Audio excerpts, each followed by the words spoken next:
Hello. A very hearty good morning to one and all present here. I am Archita, student of PGDM at I.V.S. Welcome you all to our CHAINLOGIX 2025, a prestigious conclave that brings together the brightest minds and the logistics supply chain industry. We are here to exchange insights, discuss emerging trends, and pave the way for the future of logistics. To begin this enlightening journey, I would now like to invite Charit sir to welcome our guests.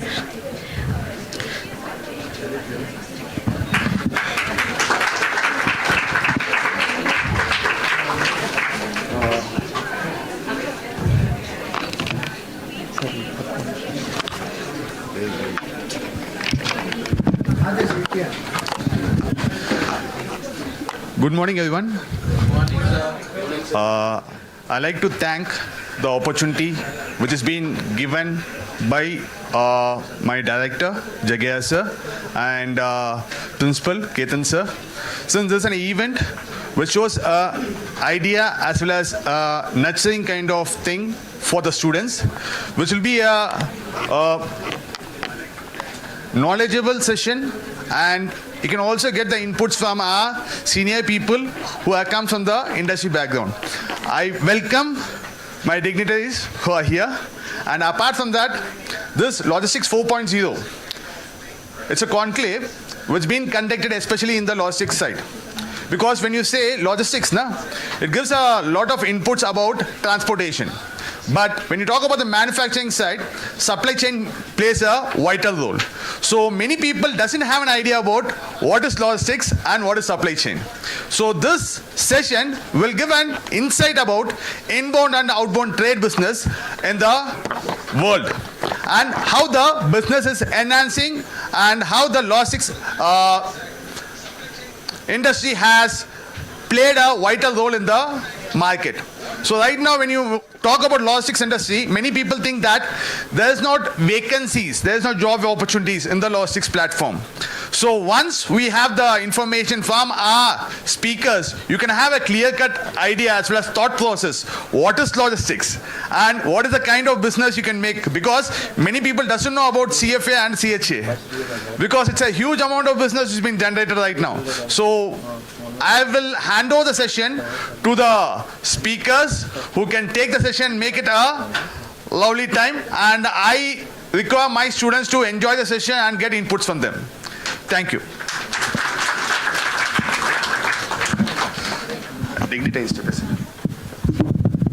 Thank you so much, Charit sir, for your kind words. Now, as a part of our rich tradition, I would like to invite all dignitaries for lamplighting ceremony.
So moving forward, I would like to thank our chairman, sir, Dr. Jay Prakash, sir, for letting us hold this event and for his support. We really appreciate his encouragement and leadership. Thank you to our academic director, Dr. Tripunarani Jagya, sir, for giving us the opportunity to organize the event. Your support means a lot to us, sir. And I'm delighted to introduce our respected sir, Mr. Dr. Ketan, whose leadership and vision inspires all. So we are honored to have you us with today. And it's a pleasure to introduce our guest, Mr. Tarun Chauhan, Deputy Manager at Indian Railway.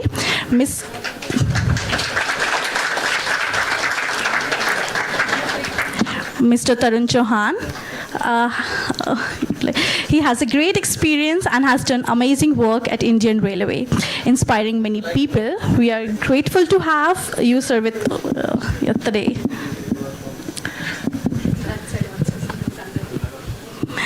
Please welcome Mr. Tarun Chauhan with a big round of applause.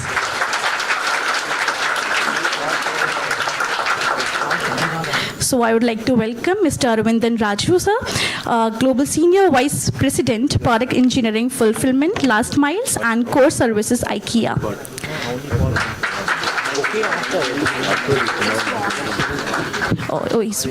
I know. And Mr. Riho Vedler, co-founder, Digital Trade. Thank you for joining us with virtually, sir. Please give a big round of applause to sir. So they're with us virtually, and now I invite Dr. Ketan, sir, and please welcome Captain I.V.S. Rama Krishna, sir.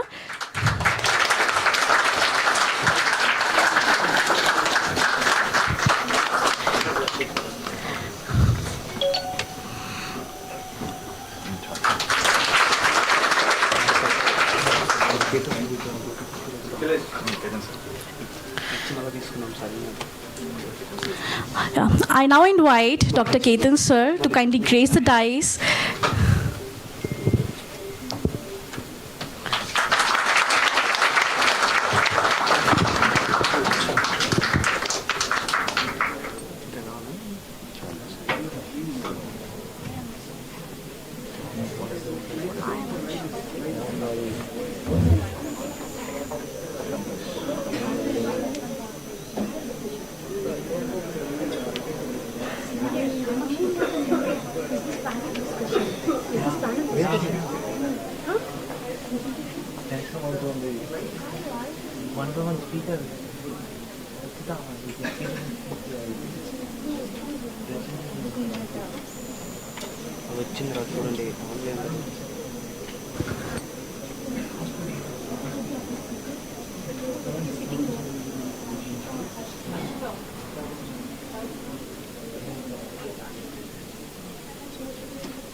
Okay, I would like to request Tarun, sir, to share his valuable insights. Please, sir. Any way you want. Thank you so much. So is this the mic? Yeah.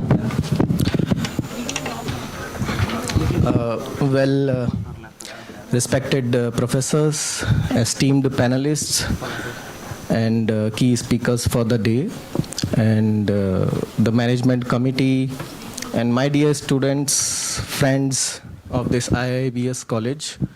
Thank you so much for inviting me today for this event. I am kind of super nervous today.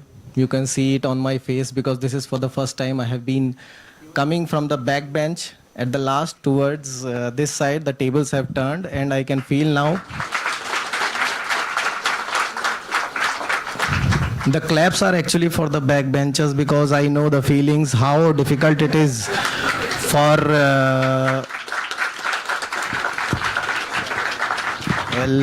for them to actually pull themselves from the bed in the morning, and I don't know through which peer pressure, professor pressure, or whatever, maybe the fear of that, okay, we won't be pointed out, they are coming, half stomach, no breakfast, sitting here and just doing chit chats, okay, when this will be over.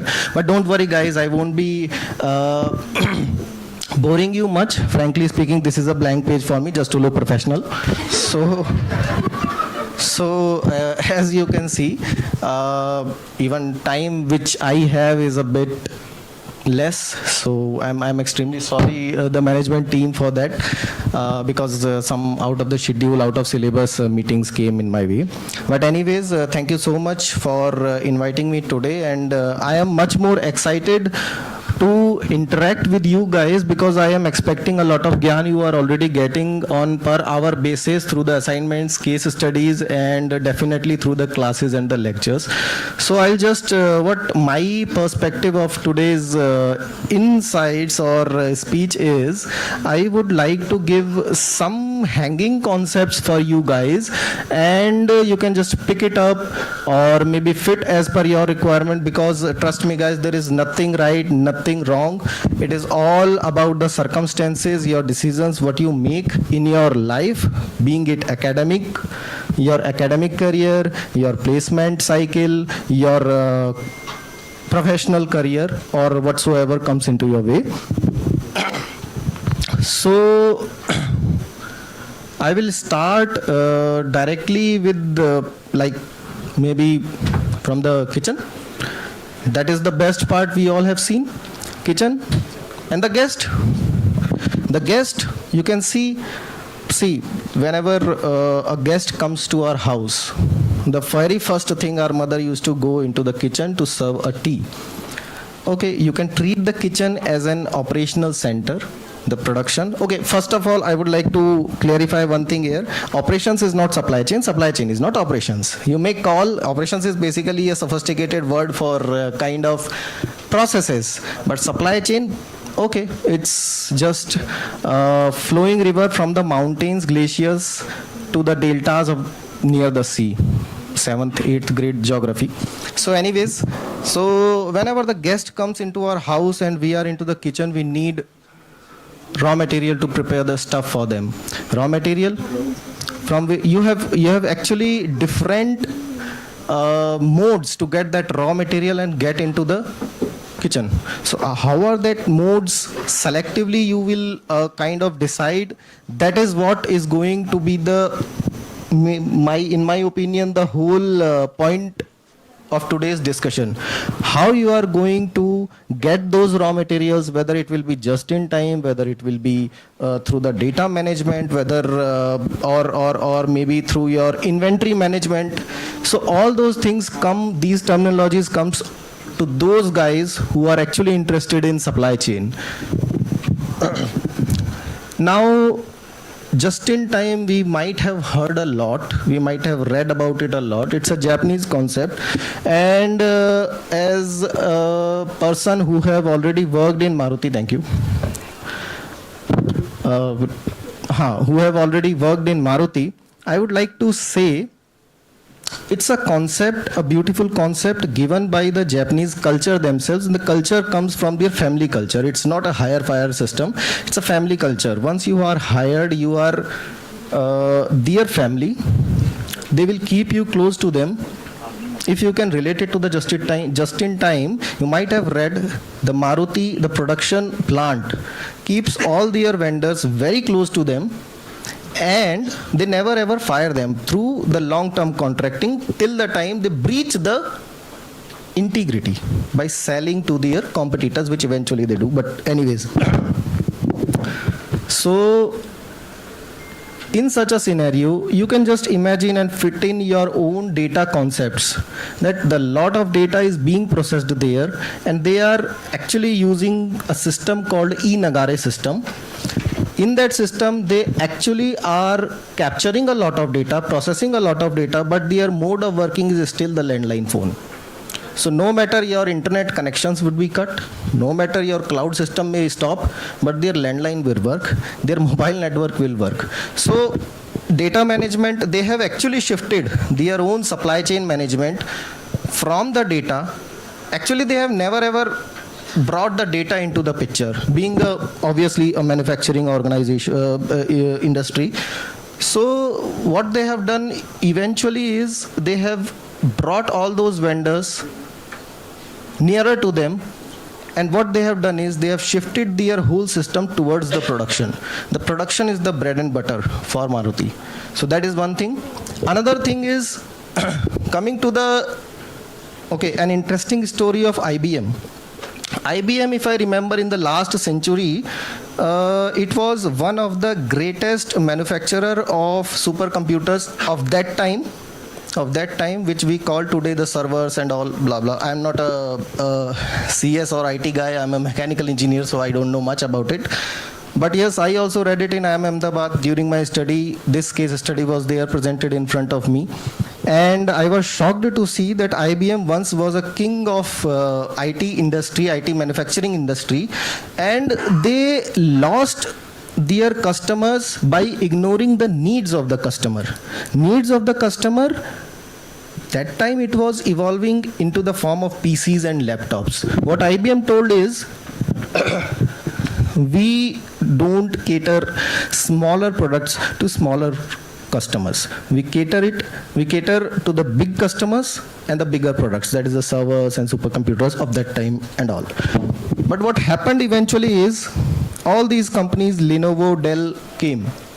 They emerged, they grabbed the market opportunity, and what they did is, they simply assembled the parts and made your PCs and laptops. Now, in that also, one interesting story is by the Dell.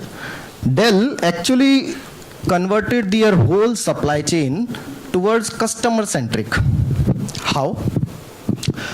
Whichever companies were coming earlier and producing the computers or laptops, they were actually away from their own customers. They never ever focused again on the customers, what is the demand.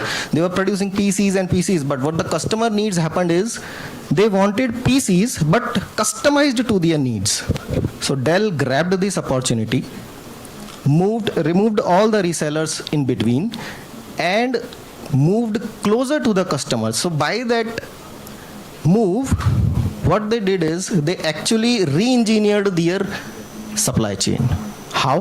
They just asked the customer, you order whatever you want, our assembly is ready, we will just assemble and deliver it to you. You might have, some of you are supply chain enthusiast, cool to write on LinkedIn bio, but it's okay.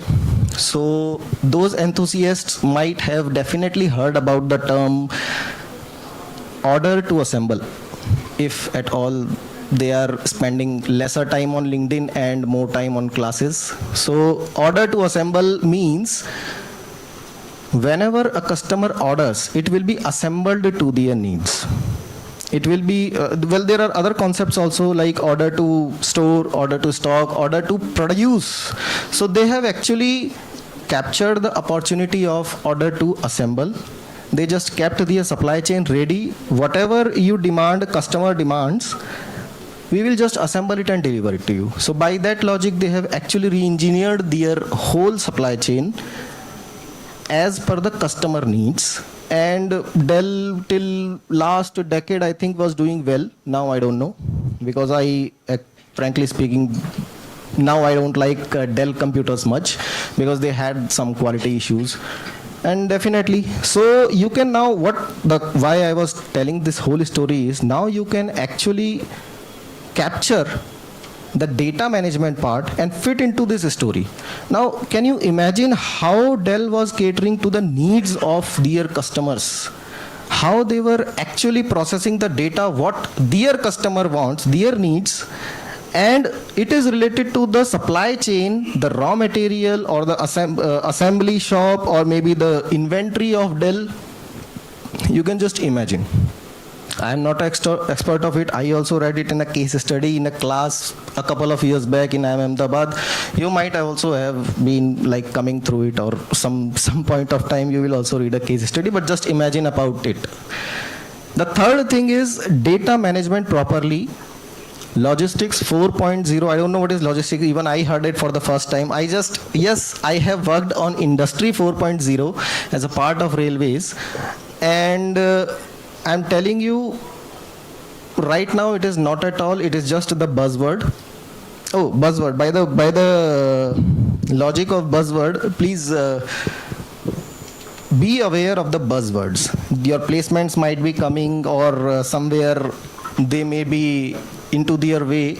Every student, MBA student, PGDM, MBA or whatever, has to face the threat of placement, whether it will be happening or not, how it will be packaged and all and everything.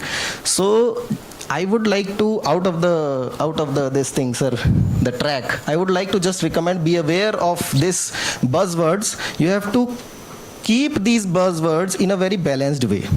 Buzzwords, I remember in the first decade of this century, cool to phrase it, but actually I'm talking about the year 2005 and 7. So when I was in my graduation, the buzzword was project manager. Everything they made was a project manager. Okay. Then the second decade, from 10 to 20, the buzzword was program manager. Everything was a program manager. I want to be a program manager. Now, from 2020 onwards, the buzzword is product manager. Everything is a product manager. I don't know how. One offer came to me, I remember, from one esteemed company, that you have to implement the some system online, and it's a product manager. I don't know how that is related to product manager. Second thing is, another offer came. It just simply told me you have to be on the operations side and you are a product manager. I don't know what is the product. So just beware of these buzzwords. So what I was telling was the buzzwords, beware of these buzzwords. And right now, logistics 4.0, what I can relate it from industry 4.0 is, a lot of data is available from the industry 3.0, 2.0. Now how to process it, analyze it, automate it, and use it for the optimization, I think that is the case, if I am not wrong. One more thing I forgot to mention. My competitors are also here. I am railways, sea is here, air is here. So that by that way also. So my competitors are also here, the esteemed panelists. Anyways, so in my opinion, sir, not competitors, collaborators. Hopefully, yes, under the PM Gati Shakti Yojana, yes, hopefully. It's a multimodal program. Yeah, coming to that point, actually running short of time. Coming to the challenges. So what all concepts I have told is not related to logistics 4.0. It is just related. I have given you some hanging concepts. I know you might not be just somewhere you are listening to it, but just remember those words, hanging concepts, and related wherever you will be sitting in front of your interview panel during the placement. Just speak these words and you will quite impress them. Hopefully pleased. But anyways, so the thing is, these terminologies you just have to keep in mind, because how the world is changing, it is quite at a severe pace. From I am not into that much of the memes, but one meme I have seen in which it was written from some 200 to 400 years, we were into the bullock cart. We were just upgrading from the bad bullock cart to good bullock cart. And the other side of the meme shows within last 10 years, we are from the bullock cart, sorry, not in the last 100 years, from the bullock cart, we are into the airways. So that was the meme. Yes, the kind of pace with which world is changing, definitely you have to keep track of your data management skills. And one of the management committee member, I don't remember his name, he was asking what was the skill required in supply chain. So I just told, keep your throat good. That is the only thing. A lot of data is there. Yes, a lot of AI's products would come, would go, would remain, who knows. But as far as you keep your skill up to the mark, as far as you keep your throat good and your communication skills good, definitely you are going to thrive into the industry. And Yes, definitely. I would come to the last part of my insights. The most challenging part is beyond reach of any data management, any AI model or something. There are three factors. One is geopolitics. Something happens in Suez Canal, something happens in Hormuz Canal, or maybe the Gulf of Aden, and the whole world comes into the World War III. That is one. No one can predict it. No AI model can resolve it or predict it. Number one. Number two, the international relations and its dynamics. India fight with Bangladesh. Adani Saab cuts out its electricity. That's it. There ends the matter.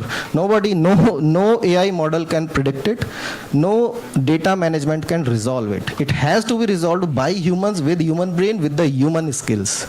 And the third part, which sir has mentioned, yes, the shipping industry, the backbone of the world trade. It started, I don't know how, on Harappan civilization.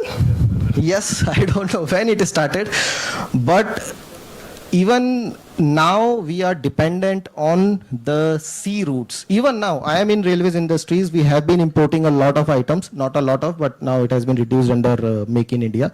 But still, we are importing a few items and still we are dependent on sea routes, still we are dependent on international relations and its dynamics. Ukraine war goes off, our products were stopped. So these all things, yes, these are the challenges not only for the data management, but you people to learn something out of it, that how you have to grow your skills according to the changing scenarios and all.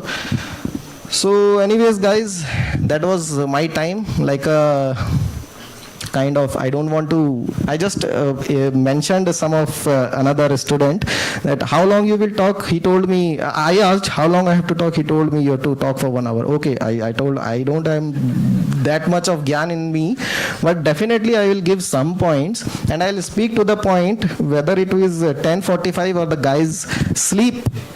80% of the guys sleep, so whichever is earlier. So right now only 20% of you are sleeping and it's 10:45. So that was it, guys.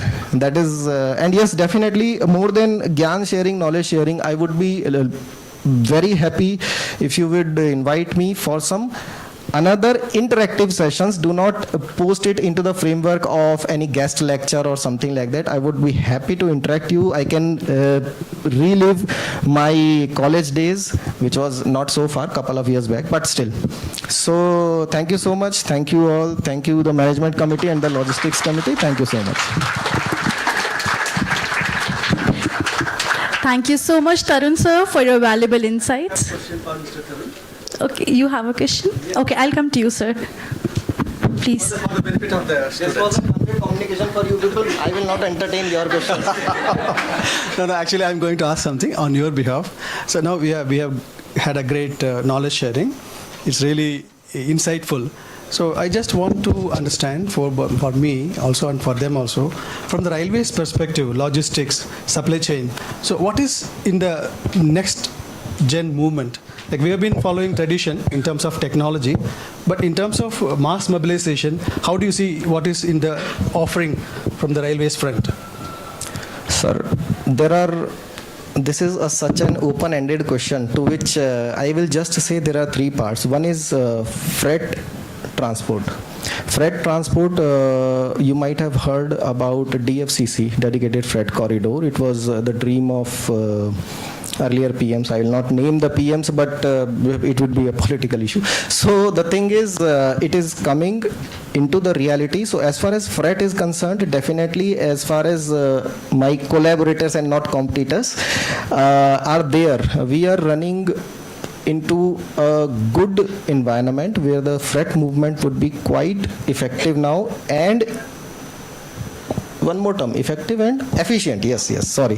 So it would be efficient now. Earlier we have to, there is the port, there is the railway line, then there is the road. No, now everything is together under the PM Gati Shakti Yojana, and we are having multimodal hubs. So as far as freight is concerned, we are sorted. So your jobs are sorted. Secondly, passenger movement. I'm sorry, I will not speak much about it. Passenger amenities, yes, we are growing. If we are moving, number of passengers equals to the population of some European country, daily basis. That means we are doing something right. But yes, we lag somewhere. So we are evolving with time in terms of passenger amenities. Vande Bharat is one of the example. And the third thing, management part, I will better not comment on it. Thank you. Thank you.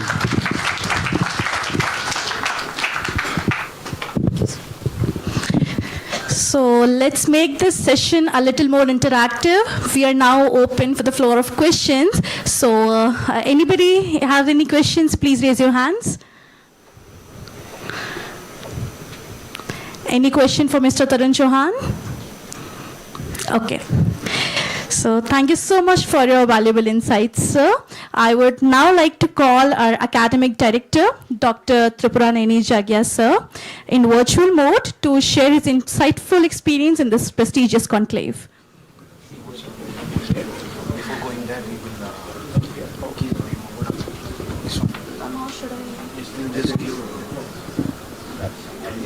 Should I ask him for the delivery? Now he's going. He's not there. He's on. He's not audible.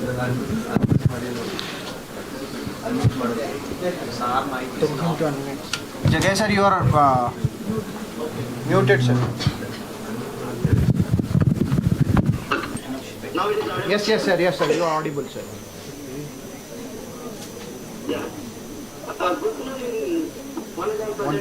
One second, sir. One second. Sir. 1 second, sir. Increase the volume.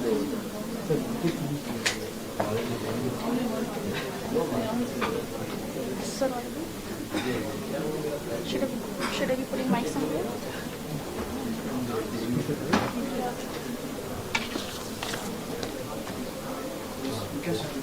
Sir, you can start. Yeah. Good morning. One is here. Sorry for the inconvenience. As an institution head, I'm coming to the virtual mode because of the government assignment. The present topic, logistics and supply chain management, plays a crucial role between the customer and factory. A lot of opportunities and challenges are there in this particular field. This conclave brings to the student and industry fraternity to join together to discuss about the recent trends and challenges and what are the innovative things in logistics and supply chain management. Also, we can discuss. In this particular session is giving the glimpse about all these things and all.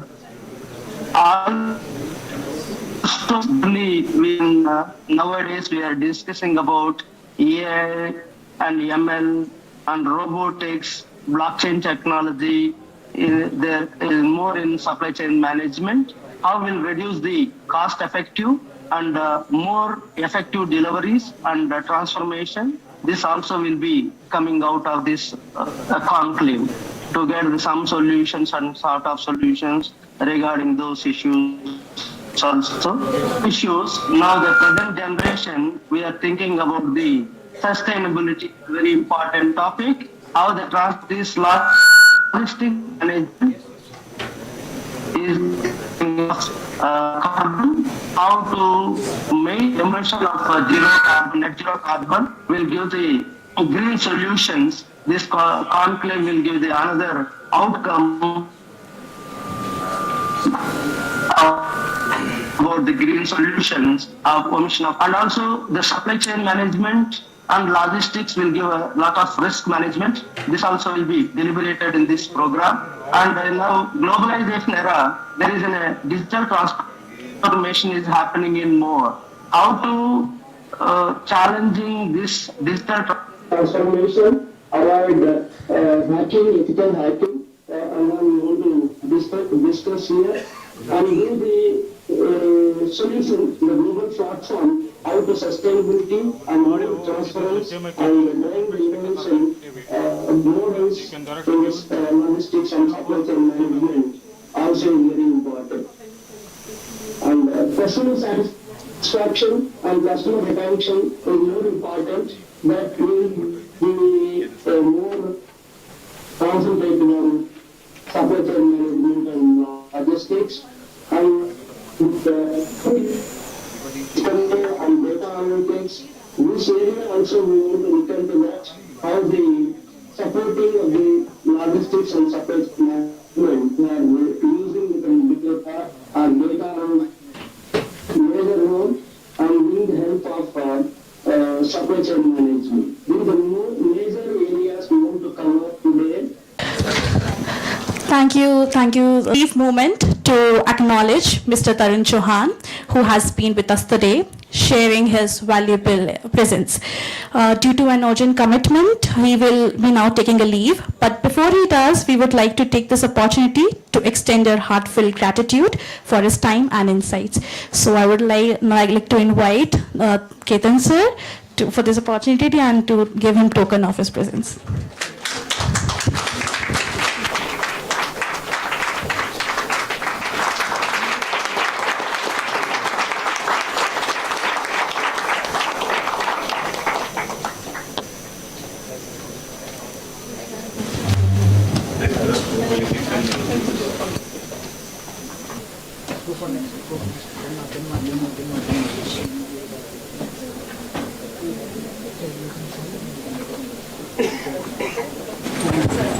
I would now like to call Mr. Riho Vedler, co-founder Digital Create, to share his valuable insights.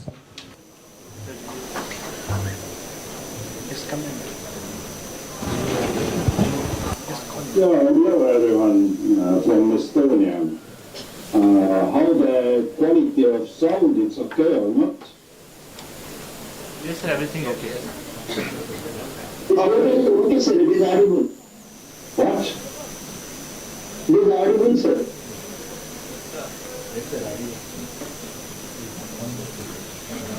It's audible sir. Okay. Hello everyone. Good to see you, so many people, and very interested about this topic. I share my slides and I give a few overview what happened in European Union with digitalization of trade and logistics, and maybe it will be very valuable information also to you. Now, you see my screen or not? Yes sir. Very good. Let's start to know why this digitalization of trade and logistics is so important. It supports EU trade internationalization, industrialization, and also same process in global level. Of course, export by micro, small and medium enterprises. More jobs and SMEs, of course, included, and all this with digitalization, we speak about transparency of the processes. But all this must go through less administration, because we see many silos in international trade, and especially in government side with competent authorities. Now, if we jump to the next slide, very important topic with all this logistic and trade side, trade financing. Why? If you look to the right side, is key data. Only 20% of world trade flows backed up by trade finance operations. Only. This trade finance gap is growing already $2.5 trillion US, mainly by micro, small and medium enterprises. And what the impact through this process? It means that small companies don't have access to global business. They must handle in small area because they need fast money to this process. Now, if we move to the next slide, you see how complicated all this ecosystem. We have many parties who participate in this process, and with digitalization, we must digitalize all this ecosystem. I made lots of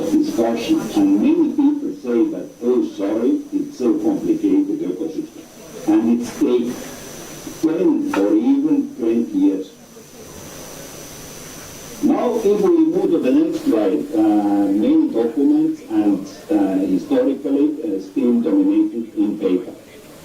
Letter of credit, bill of exchange, of course commercial invoices, order forms, insurance, bill of lading, example in America. In left side you can see how many parties they use these documents in everyday work to make their own decisions. And in right side more than 75 different fields that they need to make this decision. Today they use regular post, they fax these documents, very popular example in Capt. Germany and others are as in global. Or they even make and these documents.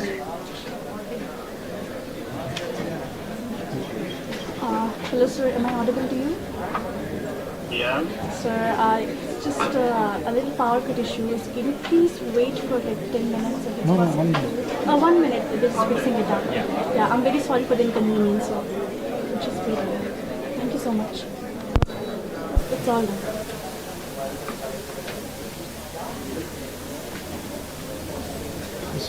Now I can continue. You see my screen?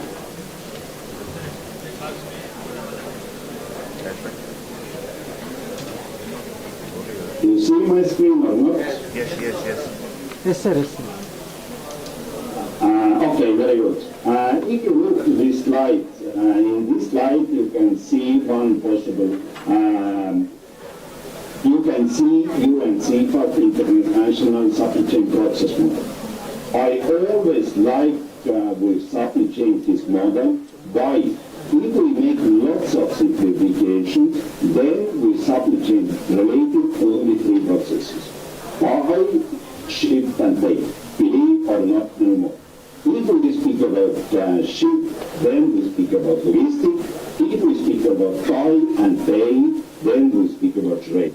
And if we repeat during the logistic process, buy and pay, then we speak about the negotiable cargo document. And very good example with negotiable cargo documents, it's bill of lading in maritime. Also, UNCTRAL made working group in 2022 to expand negotiable cargo documents to all modes of transport. An example in European context support this approach Germany, and in Asia, of course, China. Why China?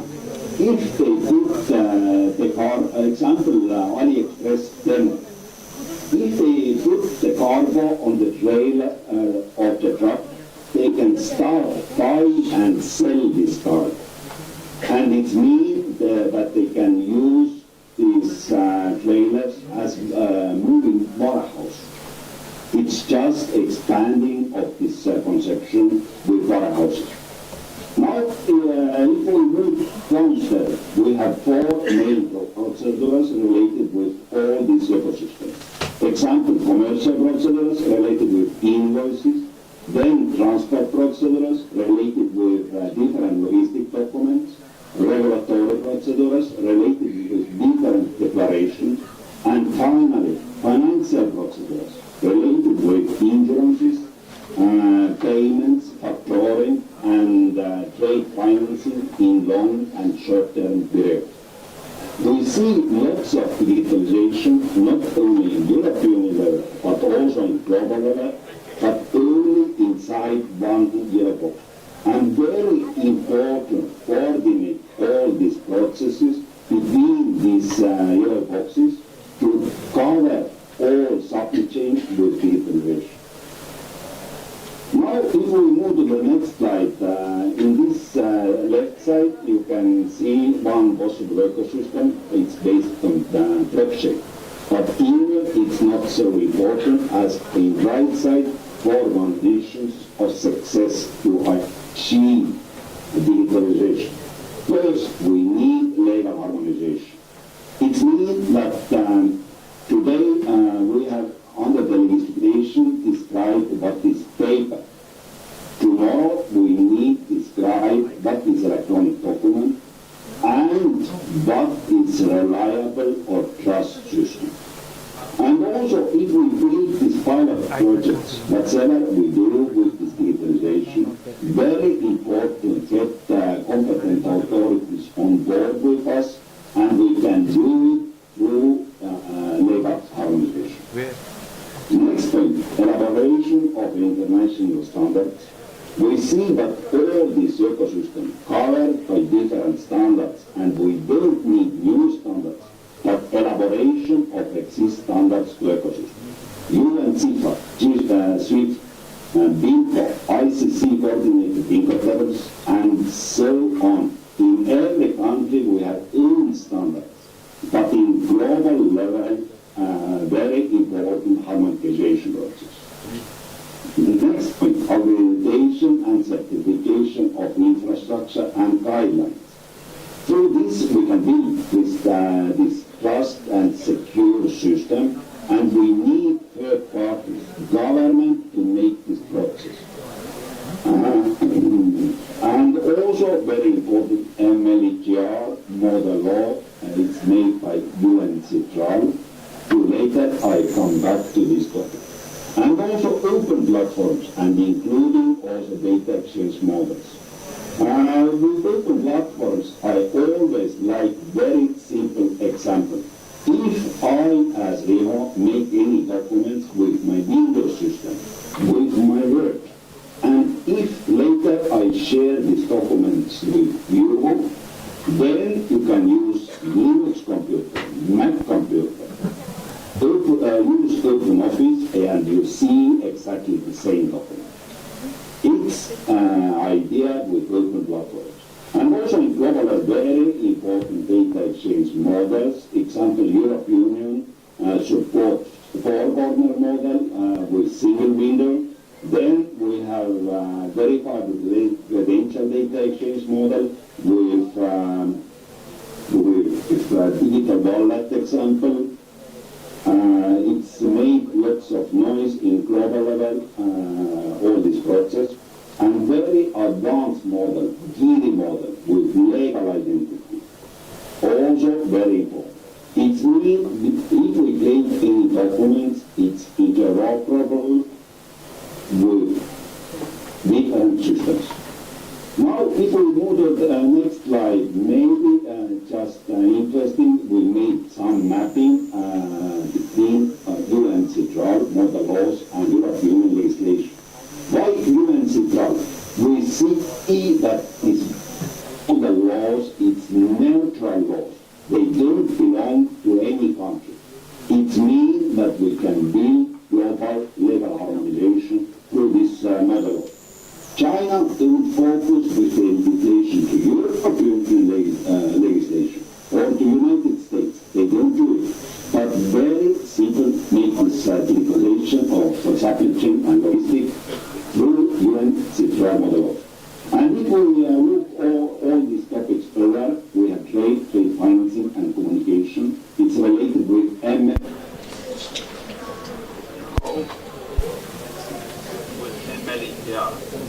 And the principle with MLETR, interoperability of electronic documents. It means whatever system we use, whatever technology we use, it's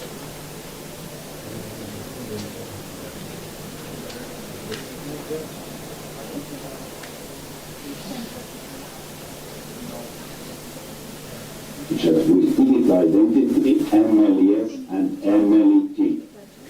An example, if we make parallel with European Union context, trade financing related with ESG directive, related with banking and open banking, ESR regulation related with payments, factoring and trade financing, communication and electronic documents in logistic context, EFTI regulation with implementing and delegated acts, electronic signature with digital identity, ADAS2 regulation related with digital identity and digital wallet. And very important also control from competent authority side, it's what in the digital age and ICS2. And what in the digital age, it comes in terms of great customer organization, and it means that less impact from competent authority side to business process. How? Competent authorities collect all information related with taxes in background, make risk analysis, and make invoices to companies. And less impact the business process. And I believe that it's very powerful movement from their side. And ICS too, it came into the force already last year, and all companies who export cargo to European Union, they must add all information related with taxes to ICS2 system. On this system, they make risk analysis and decide they control extra risk cargo or this company. Now, if I jump back to the slide, very important, if we move to the India, make sales mapping. You see that trade and logistics don't relate to only one regulation or legislation, but with many legislation or many regulations. It means if you create any analysis, you create any pilot project, also very clever, look over topics related with legislation and make parallels. Why?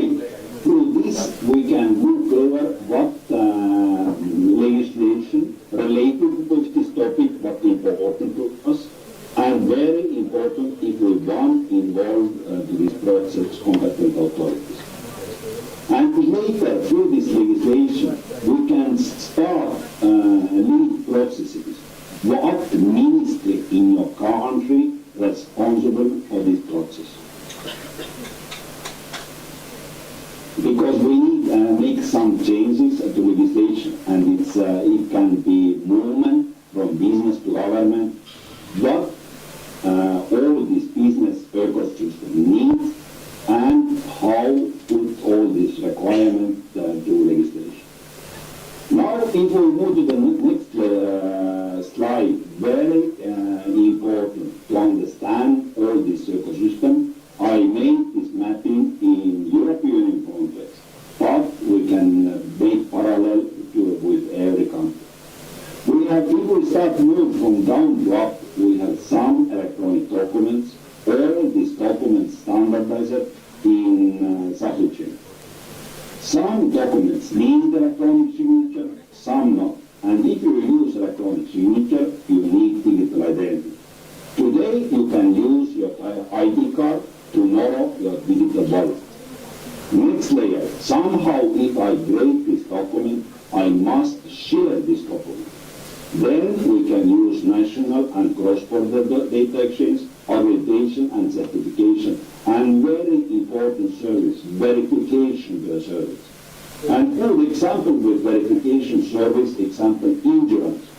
If I share my company insurance with my clients, then they can validate through third parties it's valid document at this time or not.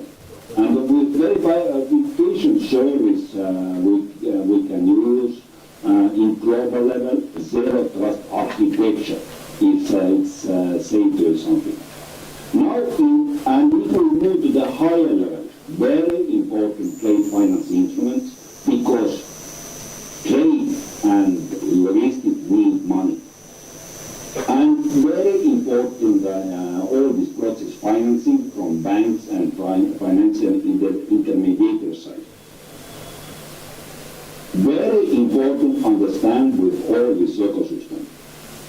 We can use in trade finance instrument context, machine learning, artificial intelligence, whatever we want, but all data comes from basic layer, all rules, how with privacy, how we can use this data comes from basic layer. It means that higher level technology and legislation must take in account other regulations but related with this topic. And I always say that to every government it's good to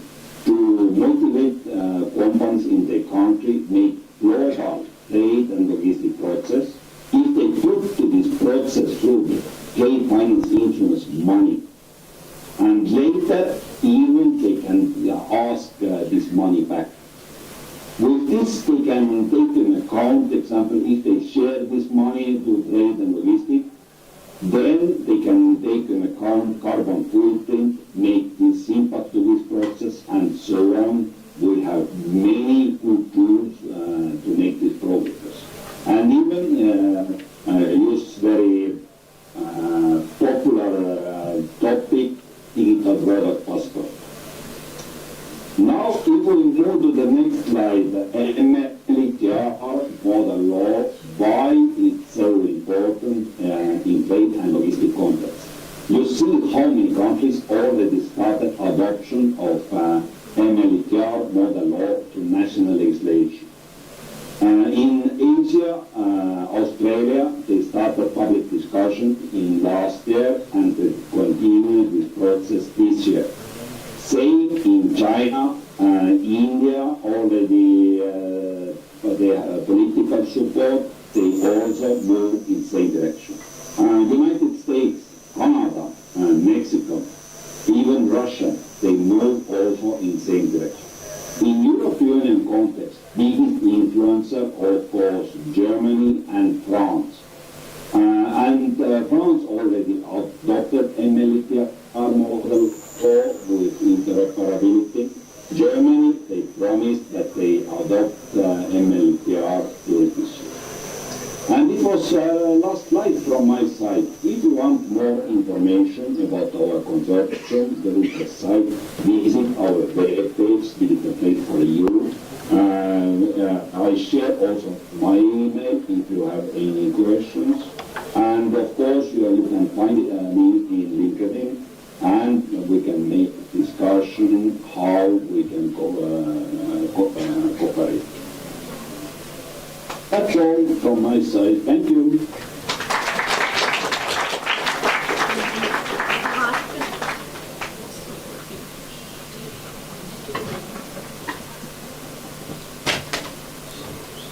A heartfelt thank. It's not working.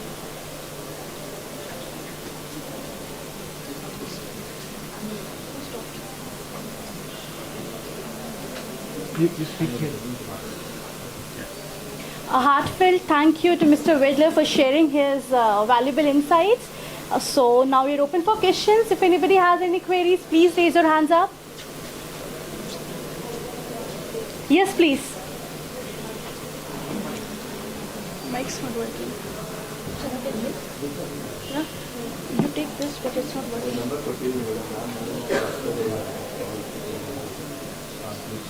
Good morning, sir.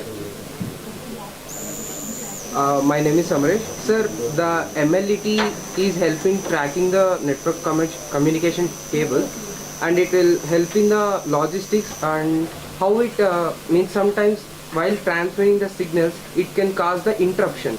How we can overcome this? Hello, sir. Interruption in what context? I do some example or something from your side about me.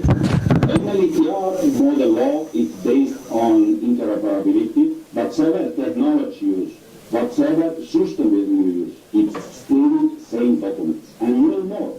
It's very simple model law. And with all this ecosystem idea that we can use different data exchange models. Yes, sir. Single window with this four-corner model, it's a quite centralized model. Then we have this verified credential data exchange model. It's quite a very decentralized. It means that in future we can share these documents even with your student knowledge. And they make this process in offline mode. Yes, sir. Thank you, sir. Anybody else who would like to ask a question? Hi, sir. So my question is that nowadays we are very much used to AI and technology. So as today's like the key and the basic topic is based on logistics and supply chain. So how we can actually see the future forecasting as well as how AI or technology can actually be related and implemented in logistics and supply chain.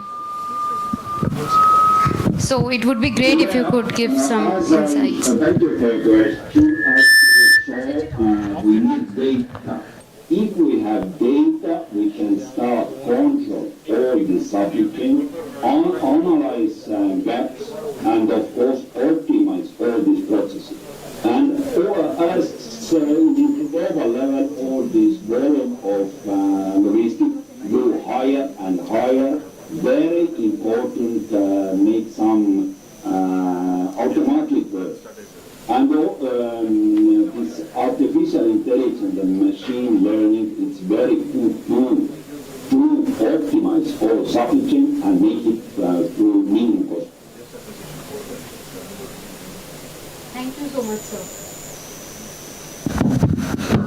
Anybody else who would like to ask a question? Yes, please.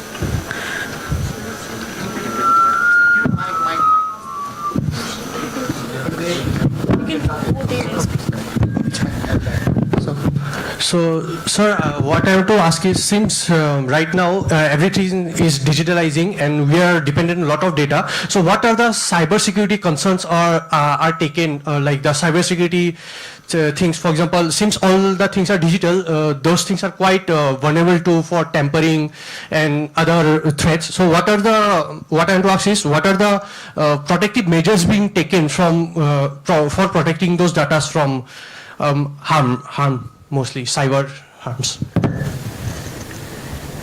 I didn't hear it. Sorry.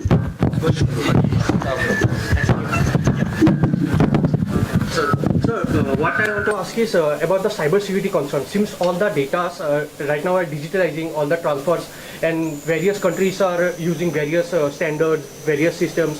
So in those systems, vulnerabilities occur regularly. So what are the protective measures, or what are the steps that are being taken to counter these cybersecurity threats and concerns? That's basically my question. Yeah, and it's a very important topic. Through this example, European Union with EFI started focus only to logistic process. And also very important to describe what is private rules and how parties later can use it through artificial intelligence and machine learning. Very important. But of course, it's not one moment question, it takes time. Of course, all this personal information we avoid it. Still very important, if we optimize all the supply chain, how this logistic process works, how we can make this optimization process and use all this data. And also very important will be future business will be patterns through this machine learning and artificial intelligence, and companies can start buy and sell this. Same as happened with ChatGPT or in China new product, the same parallel. We have in global level all this data, all this pattern, collect all this together and make some analysis. Thank you, sir. Thank you so much, sir, for being with us. And also, I would like to appreciate your efforts since it's really early in the morning for you. Thank you so much for joining with us, and it was so good to have you. Now, please give him a big round of applause.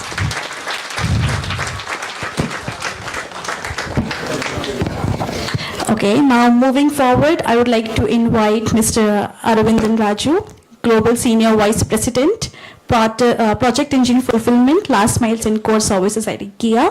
He would be joining us virtually, so let's gain more experiences, and he has a vast experience in everything, so let's be a part of it. So I would like to invite him. Please give him a big round of applause.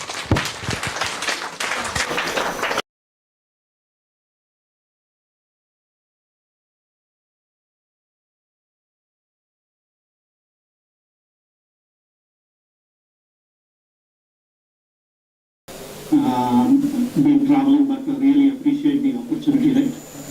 And then I've been listening to the last couple of sessions, fantastic insights from an academic perspective.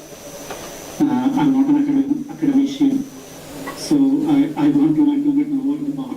What I will do is I will bring up some of the practical examples how we have applied technology in supply chain and what are the challenges in IKEA. I just wanted to make it really extremely interactive. Let me go through the presentation first, and then I will take all the questions.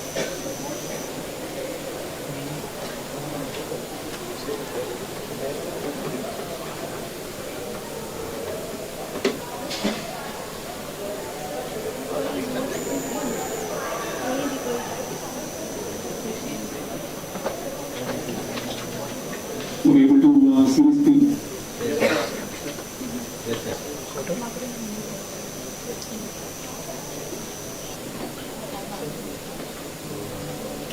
Okay.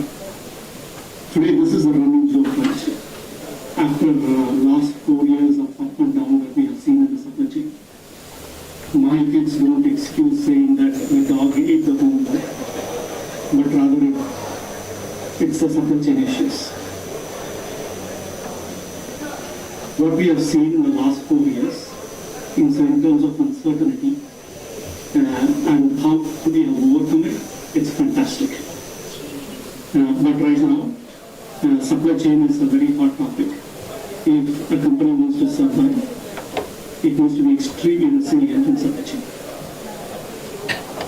By the way, who am I? My name is Aravindhan. I am based out of Bangalore.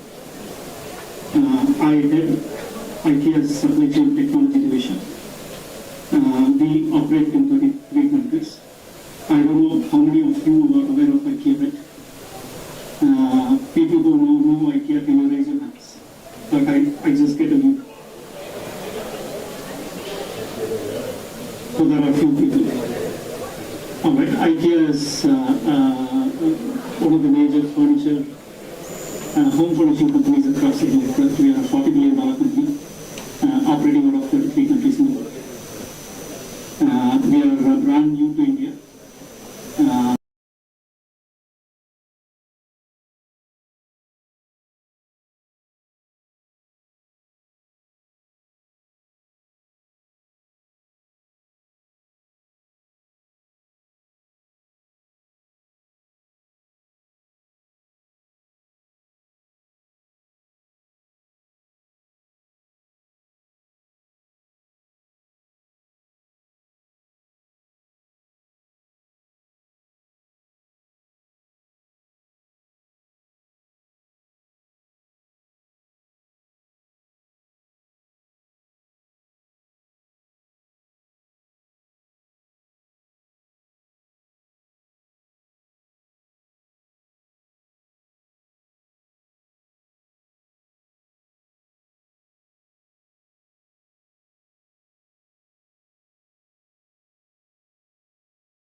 Yeah, there's, it's one thing to talk about, there are some very principles.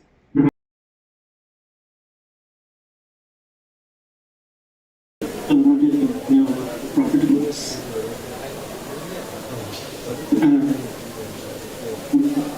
It's quite important to in that situation.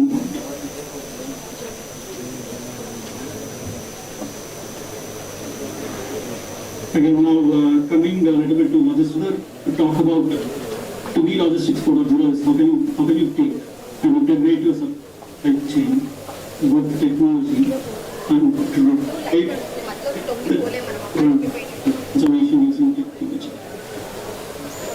There are a few aspects that we kind of use, right? Internet of Things, computing, big data, blockchain technology, robotics and automation. I will give you all the examples where we are really applying it in our supply chain.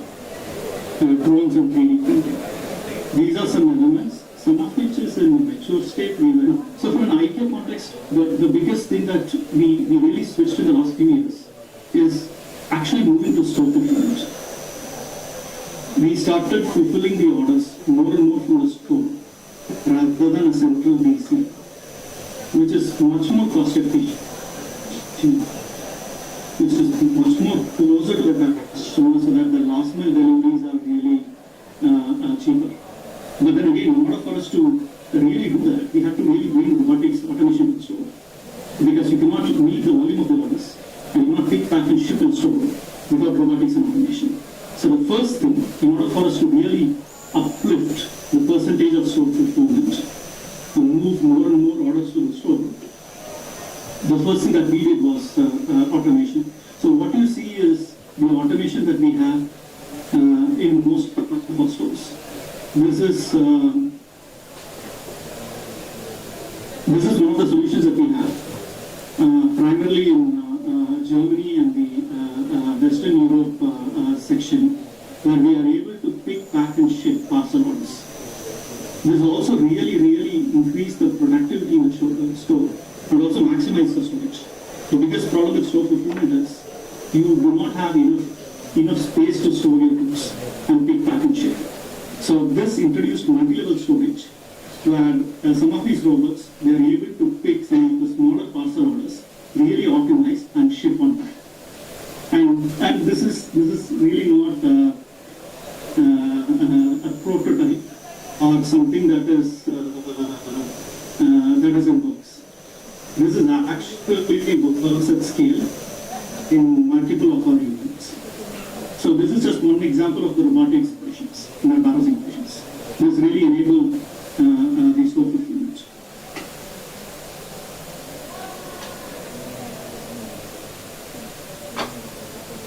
The second bit was when we introduced store fulfillment, inventory was always a concern, right? Because you're doing cash and carry. How are you going to promise to the customer? How can you really make sure that the inventory accuracy is really there? The second bit of applying technology in supply chain and also a bit more of AI and optimizing some of the use cases that you have. One of those things is inventory accuracy.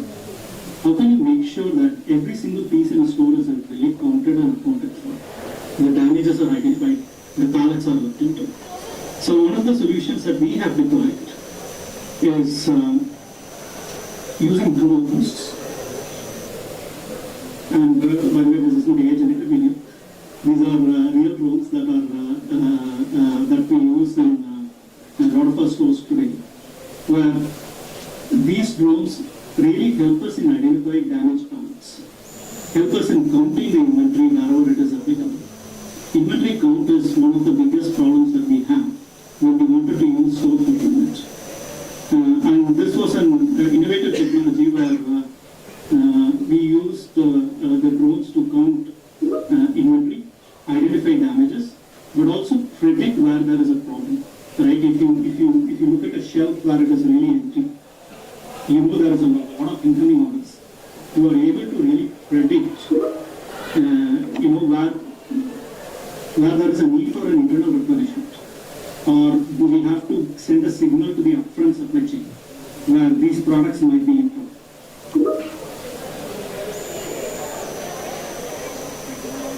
The third use case I want to bring is really our middle mile transportation. One of the biggest problems that we had in our middle mile transportation is we are shipping a lot more air, right? Meaning a lot of our trucks were really running empty. One of the solution in pilot we came up with was for our line haul transportation, we introduced an algorithm where we were able to see how can we load actually the goods into the line haul trucks much more efficiently, so that we use less number of trucks. At the same time, the fill rate actually doubled. So this is another very simple use case. It might look really simple. The algorithm was based on existing solutions, existing optimization engine in the market, but the impact at a global scale is amazing, right? We are saving millions of euros just by optimizing and shipping less air, but really increasing the fill rate in the truck. Finally, last mile is IKEA is known for its supply chain, but not for its last mile. We were sitting with two different problem statements. One, how can we improve the customer experience? How can I give a promise to the customer that is really precise? So if I tell the customer that I will come between 11 and 12 tomorrow, I should be able to make that. That's number one. Number two, how can I make sure that my customers are able to really track and trace with telematics in the truck and really able to track where my truck is? So that's the second use case. The third use case is, how can I make sure some of the trucks we run, we are able to plan and optimize the route so that the cost of fulfillment is really low, and also they are extremely sustainable. Right? We don't want to really base the fuel consumption, etc., etc. So we introduced a platform which did all of it, right? Which kind of used an traveling salesman algorithm for we built a route planning algorithm, which is basically a revised version of traveling salesman algorithm. And what we were able to do is we were able to bring down the spend of the last mile that we had. We were able to reduce the cost by 11%. And immediately in every market that we introduce the route planning algorithm, we can see a jump of NPS, Net Promoter Score, from the customer by 3 points, which is really huge. Right? So that we don't want to get a brand damage by not delivering right. But at the same time, we are able to, want the repeat customers to come back. So with the new platform that we introduced, we were able to optimize the routes. We were able to give live track and trace, shorter and precise time slots. And in some cases, a lot of cases, we were able to insource our operations as well. I just want to let you do this.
started doing, and we see a lot of results around it. But most things are right. The most important thing is it's actually transformation of the technology and supply chain. It's not technology for the sake of technology. It's how you think, how you operate, how you streamline the whole thing. So it's going to take a lot of effort, a lot of energy, and a lot of testing and continuous innovation to really show results and test out what works and what doesn't work. There are multiple learnings we have, right? I mean, the timing of the change is crucial. We will apply robotics or introduce a drone in store where basics is not even there. And it is really hard to adapt. So it's an evolution. And test and learning is extremely important. Making sure that the technology is adapted and applied to bring results. Then I'll just take a pause. I thought I will come in today and talk a little bit about how we have applied some of the technologies and some elements of logistics proposal. I'll probably take a pause here. If you have any questions, I can take it for some time. And thank you again for the organizers. This is a fantastic opportunity. Thank you very much.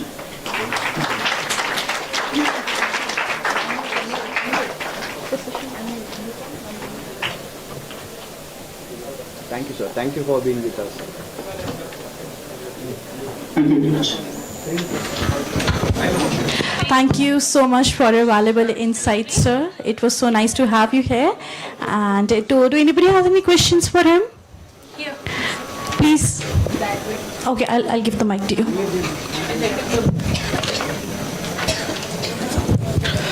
Sir, I read an article called Brave New 3D World from under stories section of IKEA website. In that they have explained how 3D printing is being used under IKEA to save cost in supply chain and logistics. And they have also mentioned it's being used for mass production. Can you brief about it?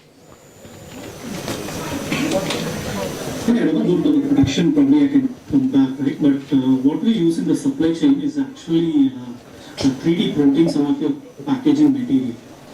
Right, we have a lot of glass products, we have a lot of fragile products. And in order for us to pack and ship, a lot of packaging materials we use. And most of them are these days are really 3D printed. Even your, some of the pallets that we pack in, they are 3D printed, but your question on the production actually, probably I'm not aware. I need to check the news article. But we started using 3D printing purely from packaging material and how do you pack it and ship it. And it's useful, especially when you want to reuse some of the material that is coming in. There are some of the sustainable metrics that we want to meet. We want to reduce our carbon footprint. So therefore we want to really reuse whatever that is being shipped out and that is coming in. And we use 3D printing for your packaging material. Yes, sir. What sort of materials are used for packaging? It's usually reused paper and cardboard. Good morning, ladies and gentlemen. I will try without the mic. Am I audible to people on the back benches again? Can I get this? When I say at least, because as a teacher, we concentrate on the back benches. Right. Okay. You do it that yourself.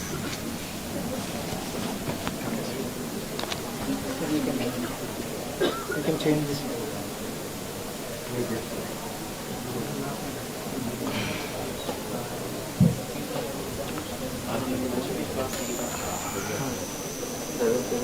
The previous speakers have spoken about the technical issues.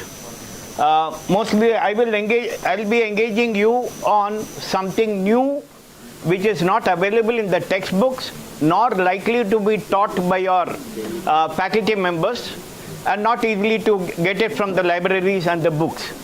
So my next 25 minutes for you will be something unique, not too much about the logistics and what we do in the merchant ships. That is what I have done for the last 40 years, so I'll be explaining with that one. Internet of the Things, and everything will be coming. It is embedded. It will be built in my speech about all the logistics 4.0. Yes, we do have some slides about logistics, which I'll be skipping very fast. Will not go in detail because already many speakers have spoken about it. And in fact, I have noted down some many points, not some, many points. I think not 25 minutes, even 15 minutes I can go only on whatever the other people have spoken. Okay, coming to Merchant Navy, just to give you an information that Indian Navy and Merchant Navy are different. Many people, when I say the uniform, they get confused. For your information, we wear the diamond and the Indian Navy people wear the circle. That means they are men of war. They take care of the security, whereas we are a part of your logistics, transportation people. Merchant ships include the general cargo bulk carrier. I'll be showing some photographs also. LPG, LNG carrier, including a cattle carrier, where they carry about 130,000 sheep and 7,000 horses and buffaloes and cows. So all comes under Merchant Navy. I personally have loaded leveling instruments, which is used by the mason for construction of the buildings. 2 locomotives. I think that the Indian Railways gentleman was here, so I didn't have, he was in a hurry, so he left. I mean, he had got some prior appointments, so he left. Otherwise, I wanted to tell him, way back 79, we brought 3 locomotives from USA to Durgapur, that Calcutta. We discharged in Calcutta. Now, regarding, of course, in your brochure, it is mentioned that the ex-captain. Normally, we don't have any ex-captains. Our retirement age, there is no retirement age for us. Yes, you have a retirement age for the judges and everyone, central government employees and government employees. If health permits, if we pass our medical test, even we can sail when we are 100 years old also. That is I think no other employee, no other profession will give you that facility. Yes, doctors again, there is no retirement age. We have seen, at least I have gone to doctor who is about 74 years old and other people. So that is a profession, and as an employee, there's no retirement age. Okay, first thing, in fact, I should have done this slide first. I thank the management and especially Dr. Cherit, who had a great trust in me that I will do justice for this 25 minutes. And he has invited me all the way from Chennai. And it's good learning experience for me. So whatever scribbling which I have done in these pages, not only I'll be speaking about it now, in addition, I'll take some notes when I go home or when I have little time. Again, all the panel members, we have other panel members, esteemed panel members, and I am honored to be one among them. Though, like the last gentleman said, I am not an academician, the IKEA gentleman. Same way, like we are not public oriented, we are not public speakers. We perform, we are performers. Yes, I have been to 65 countries, out of which you can say 5 are something like landlocked, like Nepal and Switzerland, other things. But with my profession, been to 60 countries at least. Traveling has been my hobby, and I only pursued my hobby and somebody paid me money for it. Yes, our Mukesh Ambani has got a lot of money to travel. Why 65 countries? He can travel all the 190 countries in the world. But does he have 37 years of time to travel all the countries? No. At least this profession gives you that. And in the last 2-3 slides, I'll show you what all we do. Then you will realize maybe instead of PGDM, you could have joined in Merchant Navy. Okay, all this she has read out, so I'll just skip it. Logistics is about production to consumption. Production is in the oil platform. consumption is in your petrol pump. Of course, finally your two-wheeler, four-wheeler. So we come in between, and all of you are learning how to transport oil. Let us talk about oil or iron ore only, because we carry a lot of products. Chemicals alone, we carry nearly about 3,000 different chemicals. Some of the names of the chemicals are maybe, you know, dibromo, dichloro, all that we do carry with zero knowledge of the chemistry. But then, you know very well, some of them are quite dangerous. So that is where we come in. We train the people as a safety precaution. We don't carry 2 bottles or 1 injection vial or something like that. We carry in bulk. Some of the photographs you will see how dangerous it is. Apart from the seafaring, many of you might have got an opportunity or thought of joining the merchant navy or airlines, air pilot, but then not preferred that because of the risk involved. And I joke around in the ship. It is good that there is a scare about the high waves and the rough seas. Otherwise, you and I will not get a job. Ministers, Banjas and Batidas and Salas will be getting the job. And here, no matter who he may be, President's son or Prime Minister's son, nobody can be posted as a managing director straight and made to sit in a chair, highest possible chair. He has to start from the cadet, climb the ladder step by step. After various filtrations, he can become captain. So that is one of the advantages which you have. Coming to the logistic part of it, of course, all this internet knowledge. I have copied Logistic 1, 1760 to 1840. Then 2, 3, 4, and 4 we are in present. 5 is emerging. So 2010 to present. We'll just most probably time will not permit us to go in detail. Now, large quantities of cargo, let us say by air you transport valuable cargo, let us say currency notes, medicines, those type of things you carry on the air. Rail, yes, Indian Railways gentleman spoke what all Concor, and I appreciate that he said collaborative. It is not competitive, it is collaborative. Time permits, I will talk something about collaboration also. Road, very easy. We have been, right from my childhood, we have been seeing the trucks and other things. Now, something new is about the pipelines.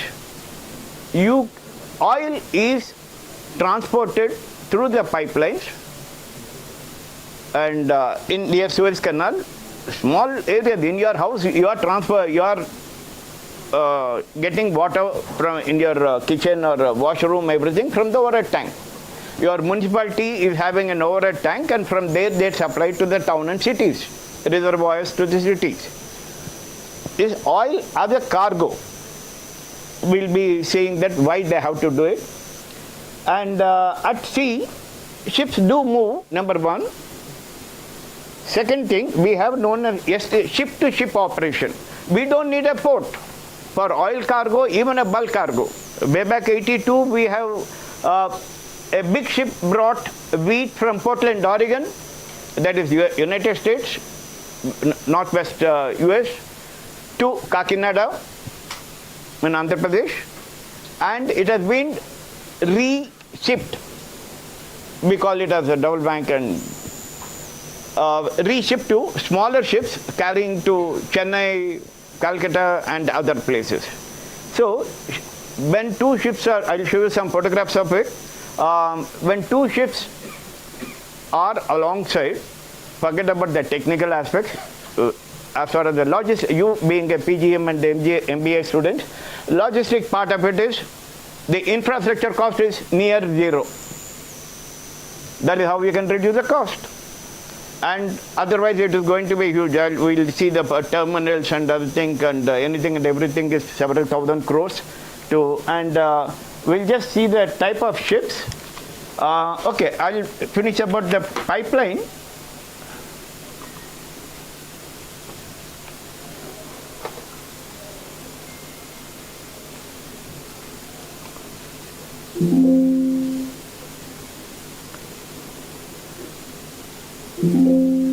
I'll show you the pipelines and other things. Really, can somebody do it? The type of ships also will not be coming, no?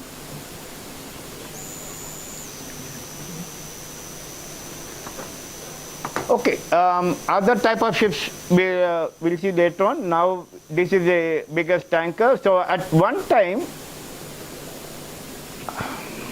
can I shift this one?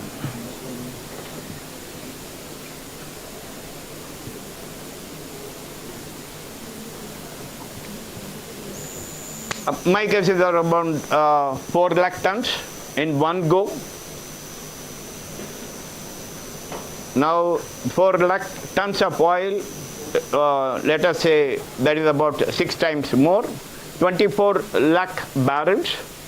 Each barrel is costing about, let's say about 1 ton is about 300, about $80, $100 also if you take. It is in crores. The value of the ship, the cargo alone, and either on tankers or on container ships, it is mind-boggling. At least my maths teacher did not teach me that many zeros. And though I got in +2, I got 100%, I'm not able to read the numbers, the digits. I tried many times, I could not. So that is the figure which the value of the ship and with its cargo. Cattle carrier, this is what I was mentioning about the cattle carrier.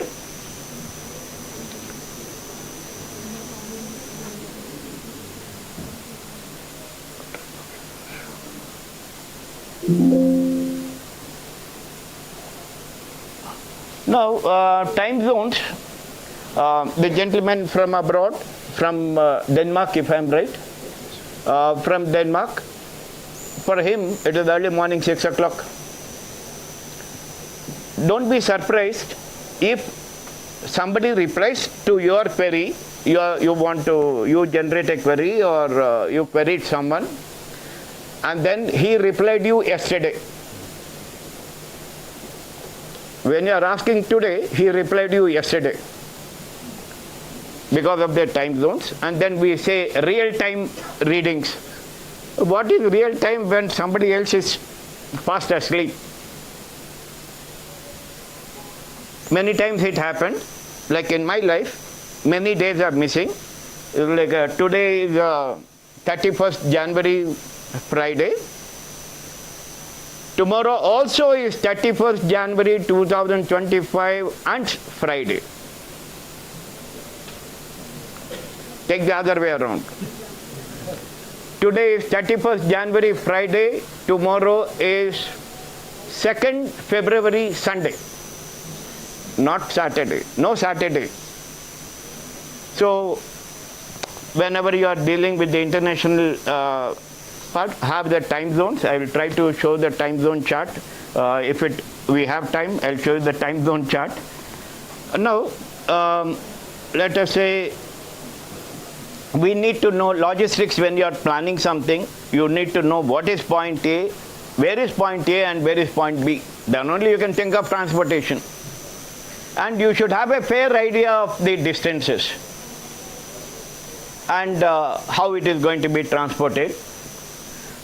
Just a small thing like a Panama Canal, all of you heard about it. Now they have, it's about 120 years old. They have dug the Panama Canal. Now it is two-way passage is allowed. What you need to understand is Panama Canal is totally rain dependent.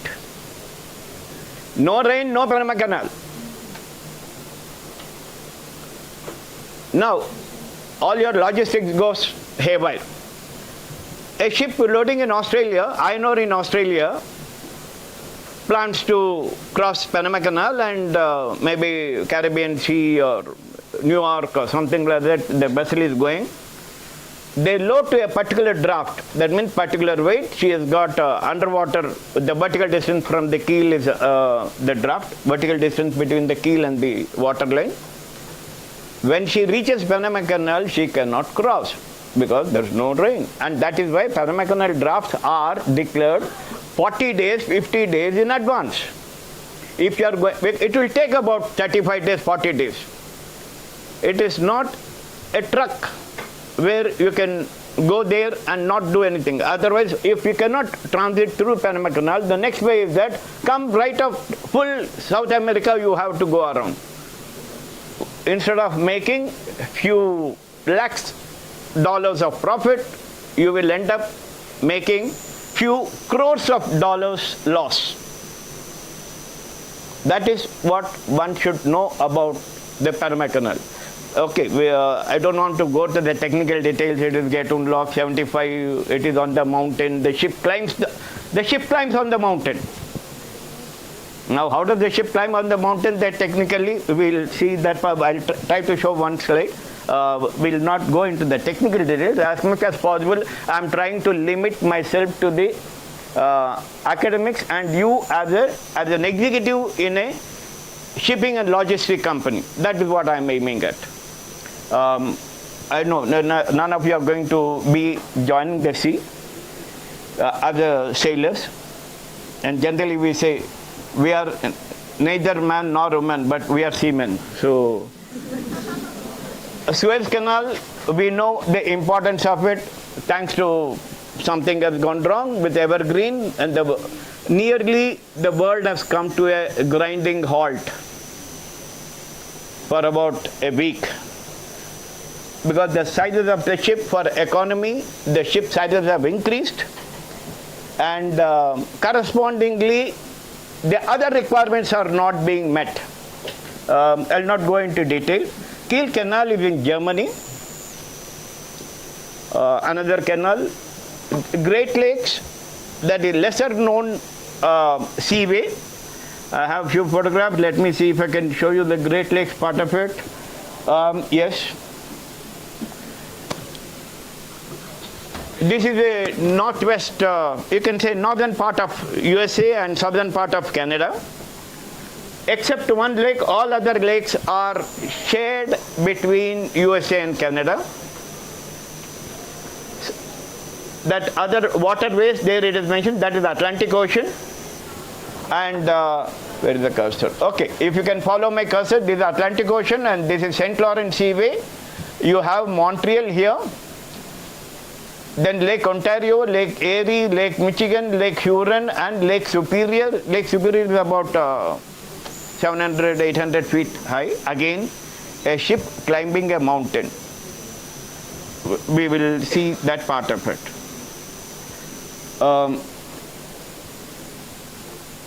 Another, the vertical cross section of the St. Lawrence River. There are lock gates are there. 8 plus 7 plus 1. Again, no technical details. Because this is what we explain to our students for several lectures, how it happens. Now, I'll just play a small video to see. That is full of ice.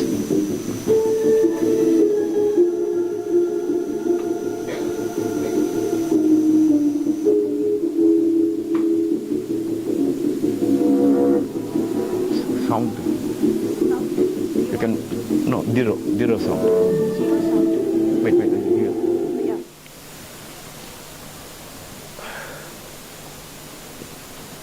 That is ice, and the ice, you can say boulders or cubes on the other side.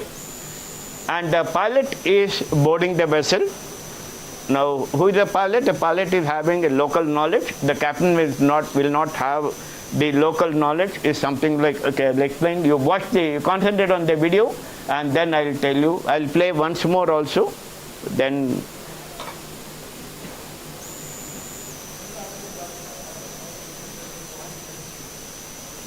they are all standing on ice. So anytime there can be a soft ice and they can go down into the sea.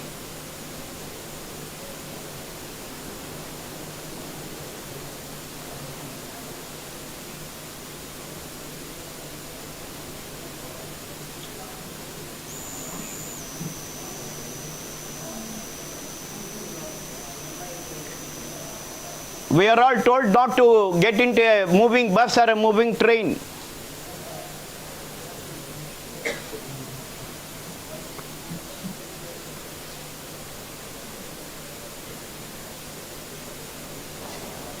He misses that opportunity, that 1 second he cannot board the vessel, and at least 6 hours delay will be there for the ship.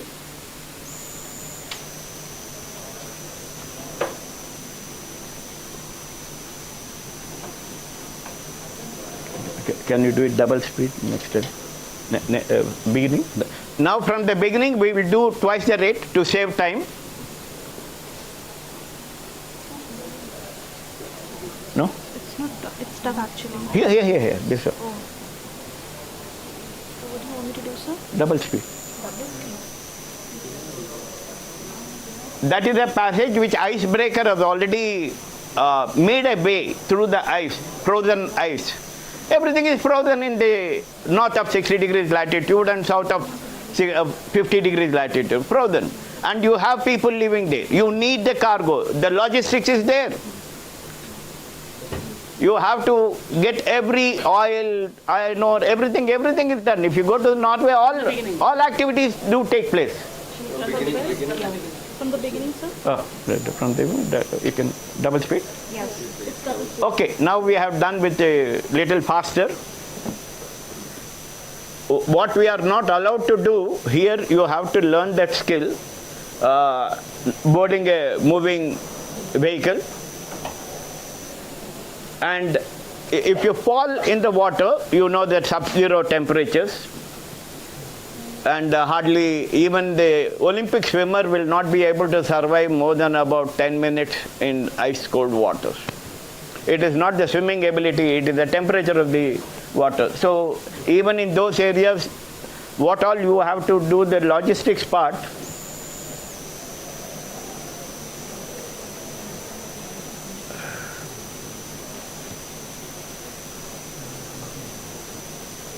okay.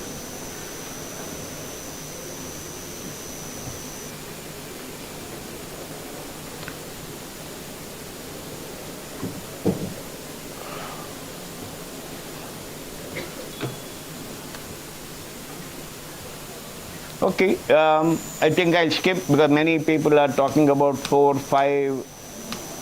This is in more detail. Just a little bit about the seafaring. 90% of the cargo, even the earlier speaker also said about without shipping, almost there is no logistics only, because good amount of good percentage of this about the hierarchy in the ship. I have been to minus 34 degrees centigrade, which we have seen, and plus 56. So the ships and the cargo, if I am there, that it is not my personal thing, you have to plan your cargo in such a way that can your cargo pass through plus 56 and minus 34 degrees centigrade, where it is required. And little bit on the personal side before I go on to the previous speaker. What we do on board is that in the forefront it is me with my son and another cadet with my daughter, and we fly kites in the middle of Atlantic. And we here in the particular ship we have 8 supernumeraries. That means 3 wives, of course, for 3 different people. Right?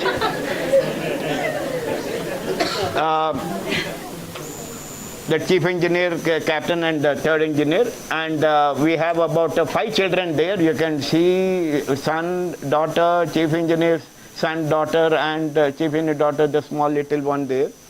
It is a normal life, right? Normal what we do. And sometimes now we go on to related to logistics, whatever the previous people have spoken. Mr. Chetan was talking about just in time. It is good, very like a buzzword or technical word, and he mentioned it as a Japanese concept. One question to you. We have been to Japan several times. If you are a station master of a station which has got about, let us say, 30 platforms, and you have 30 trains in a day, is that difficult? Or let us say Bangalore railway station, how many platforms they have? 15? Let us say 15 platforms in Bangalore railway station, and you have, let us say, 45 trains in a day. Japanese accuracy comes with a cost.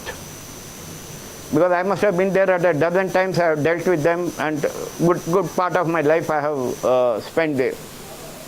It comes with a cost.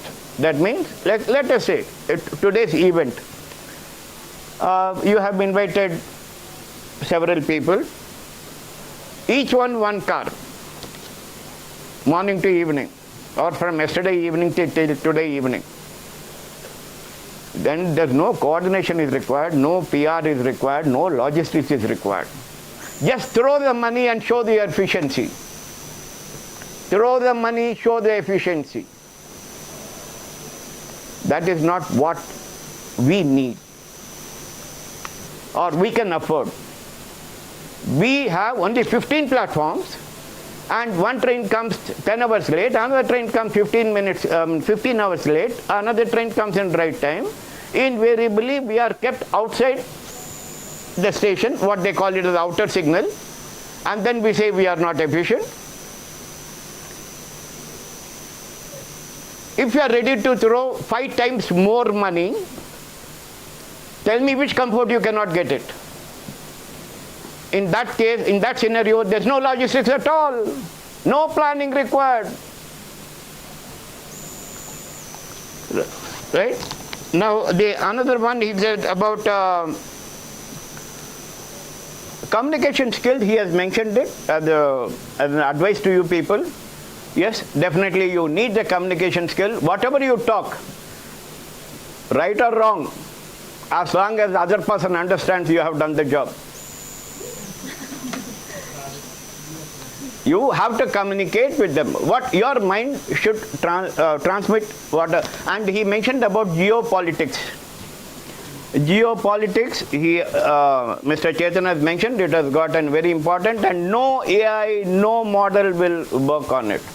Now, we are having all the ships, instead of coming from Suez Canal, because of that Houthis drone attacks, we are coming all the way from South Africa. Just to give you a picture, like what is the current scenario, maybe with the net we can try, but however also I'll whatever I have already saved it, I'll just show you one picture of it, maritime, and you can do it marinetraffic.com.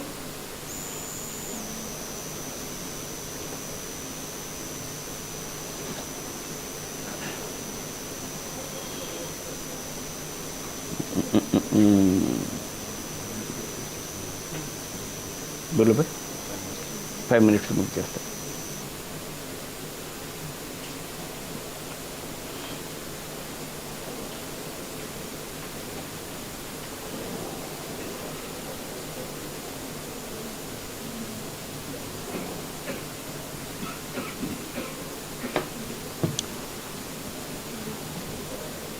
Now, you are having ships on this area. If the Houthi drone attack stops, all will come via Suez Canal.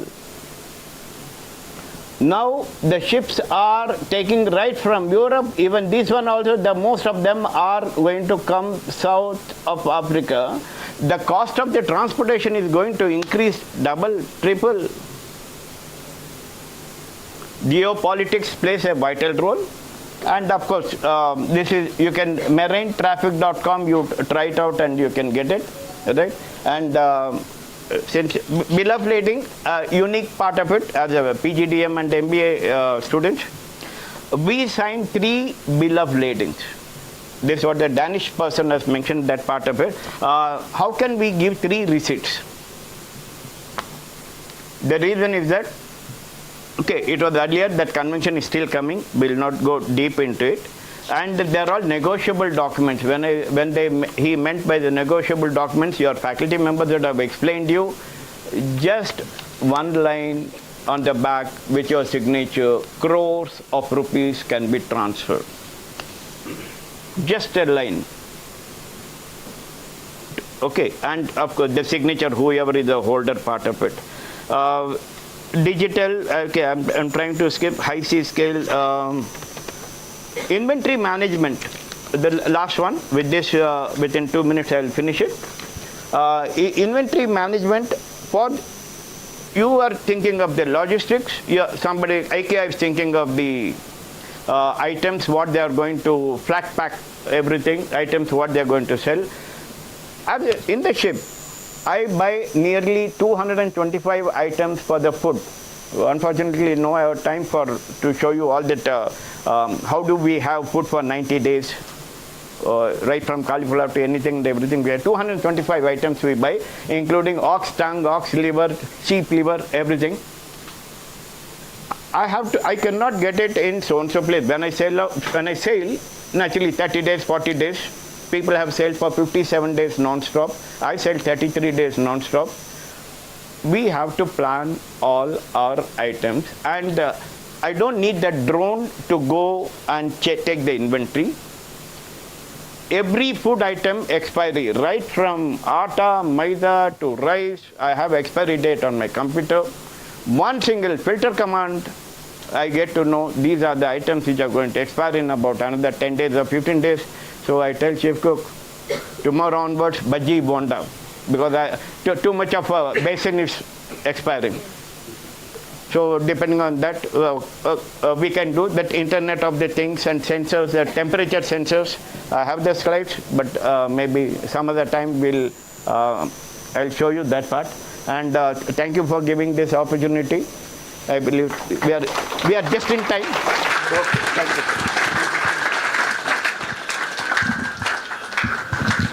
A heartfelt thank you to Captain I.V.S. Rama sir for sharing his experience and valuable insights. Now, anybody has any questions, you may please raise your hands. Yes, please. I'm a little hard of hearing, so you little louder. Sir, it's a general question. Yes, please. How they deal with in the case of oil spills? Oil spill, first thing they send the captain to the jail. And mind you, anybody who does it, a captain is fast asleep, he is not doing. Any one of his crew members, they do it, and it is taken quite seriously. You have read that CLC, Civil Liability Convention 1969 is gone, now CLC 1992 is in vogue. And until unless I have $1 billion insurance for oil pollution. I repeat, $1 billion, not million. The Bangalore port, Indian ports, no port we can enter. No ship can enter any port in the world without having a P&I club. Your faculty would have explained what is that insurance companies and protection and indemnity ensure that ship owner groups, we don't have time for P&I clubs, they have to issue, should have an insurance. That means the claims can go up to, and if it is going beyond that, if the damage is beyond that $1 billion, then the governments have to pay. The fund convention comes in picture.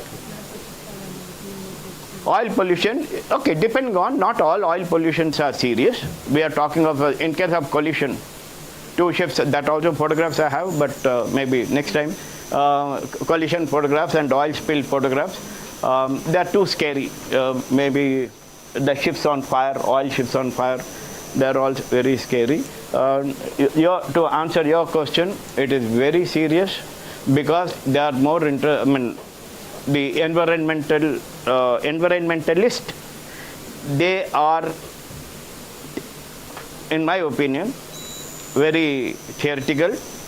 They are thinking of, my definition of environmentalist is very rude, may not be right. They are thinking of 2059, neglecting the needs of 2024. The needs of 2024 is required. If I don't allow you to cut the trees for the habitation, I don't put the road, then you know very well how we will be coming.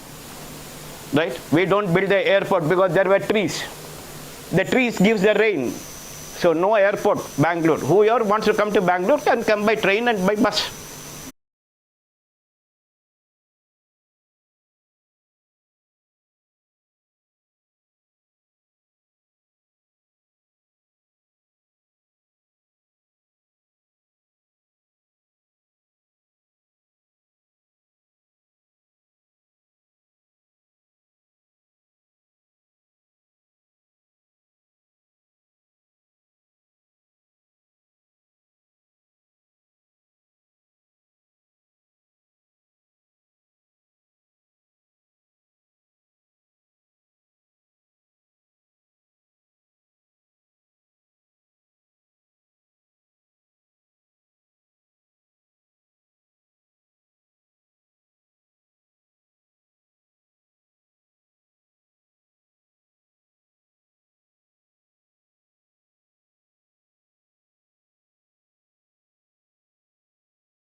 of life, a human being is involved in a decision making.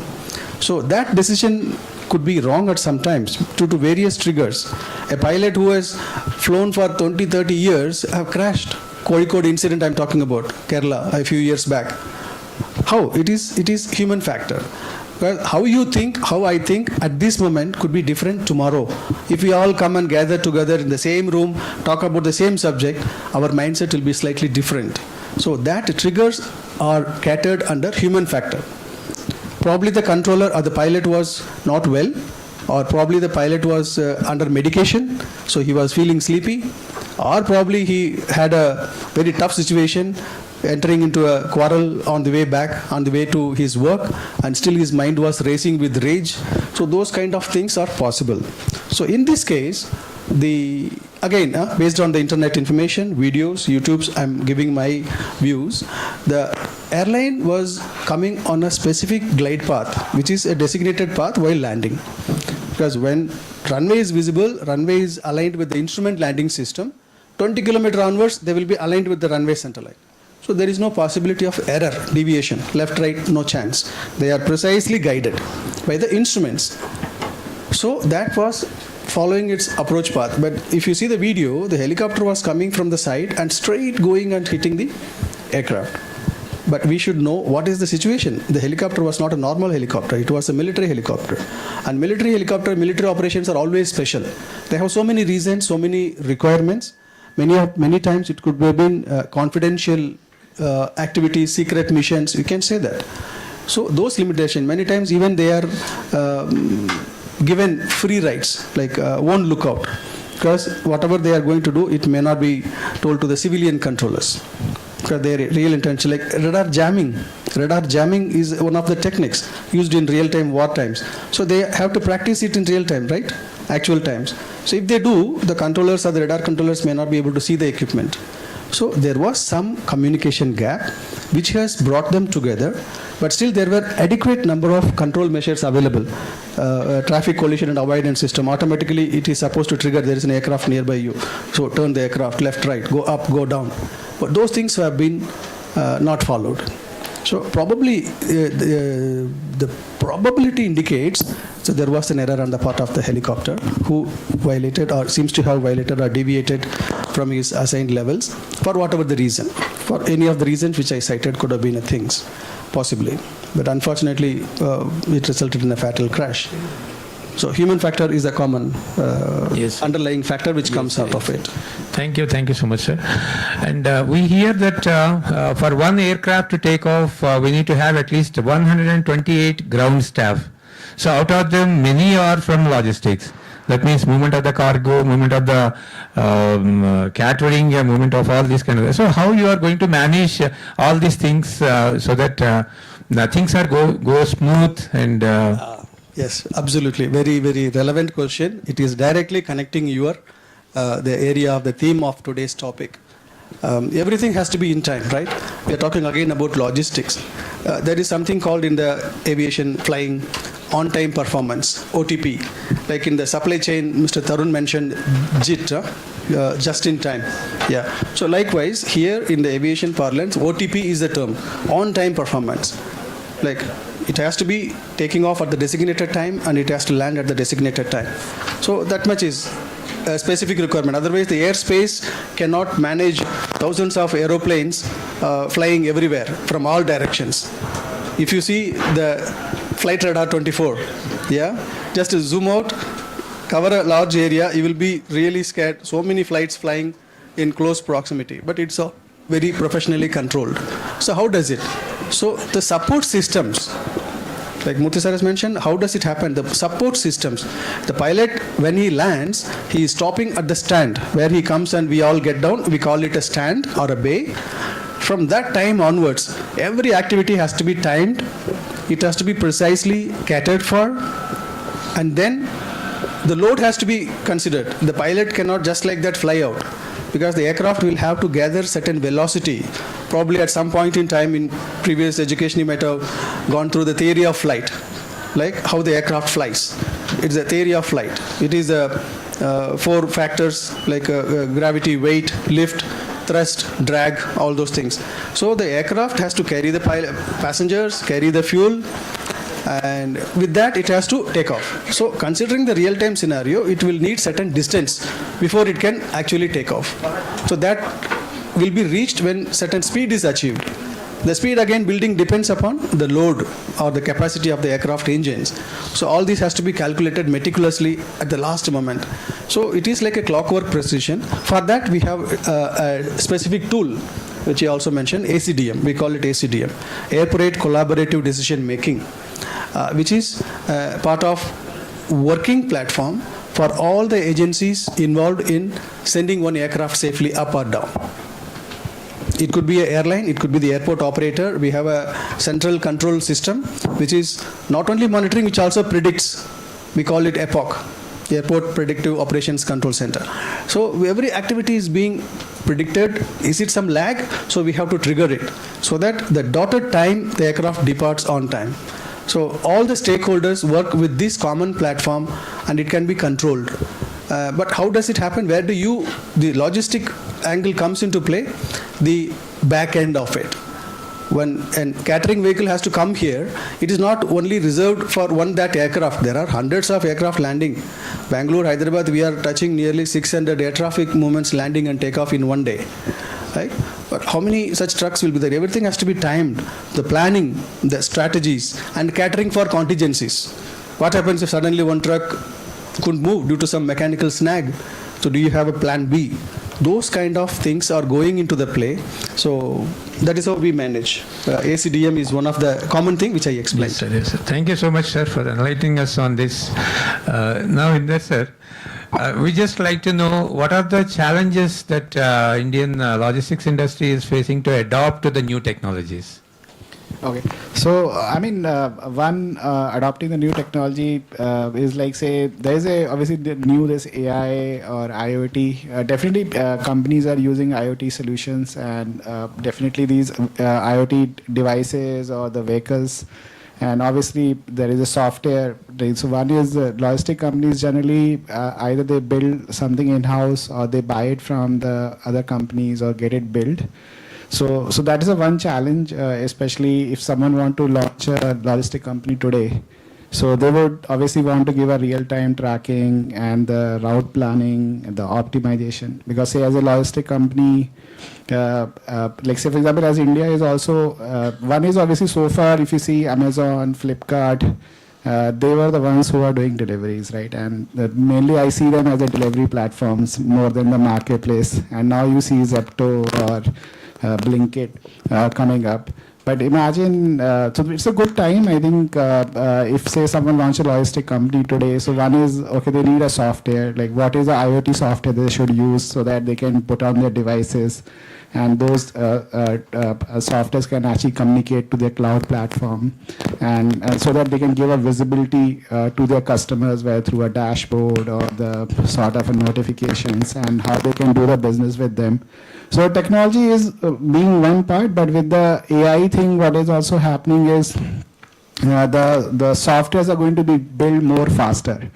Like say for example, if there is a team of 100 and they have an output X and their output is going to be like say 5 times or 10 times, because now even the software can write software.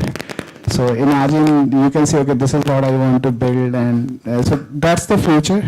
So the more companies are going to be there with the technology, and also one other part apart from technology, because those are means. But many times, how's the experience your customers are going to have? So there's a lot of these touch points where you think through, like as sir mentioned with the airport, right? If there's a one truck breaks down, there's a plan B, right?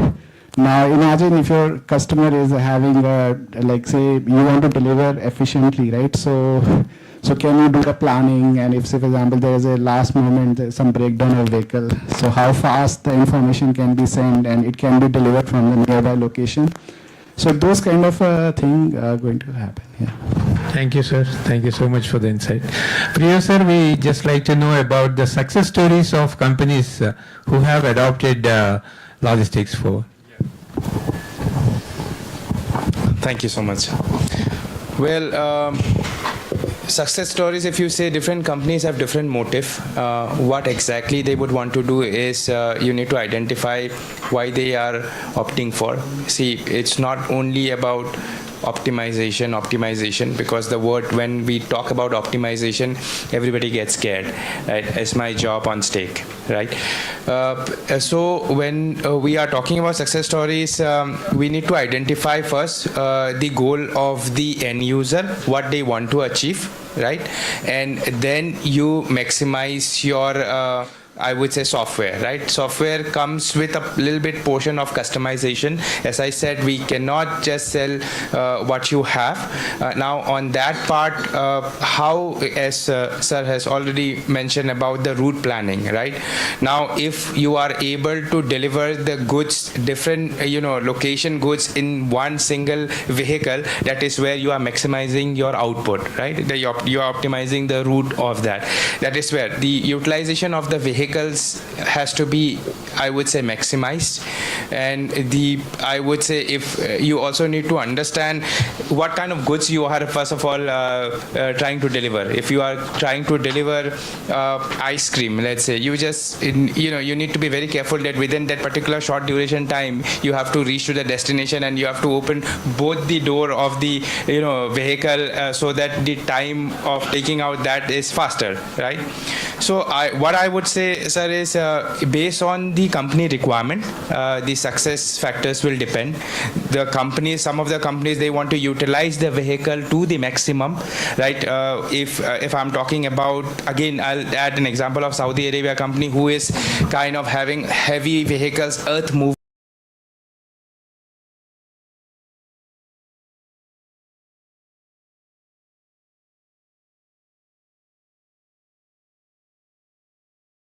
days, but the vehicle is being utilized somewhere else because his work is done in 15 days. The 5 days is something being utilized somewhere else, and actually the company doesn't know that my vehicle is being utilized there. So that is the reason where the tracking comes in, where if you do a slight movement of your vehicle from that particular geofence, you are being notified that this vehicle has a movement, and you figure it out on that, right? We can double click on that, where it was, which location it went. Obviously, ultimately, the company has invested into that large vehicle. They would like to utilize it to the maximum. Now, when the vehicle comes in after 30 days in the yard, then only they realize, okay, I have a vehicle. Now, this vehicle can be utilized for another project. Or what happens is, they were not having visibility for 20 days. This vehicle went to that location, and then they got a requirement in next 10 days. They are asking from somewhere else outside. They're hiring it. Now, they said, I don't have visibility about my own vehicle. Now, I have to hire it from outside.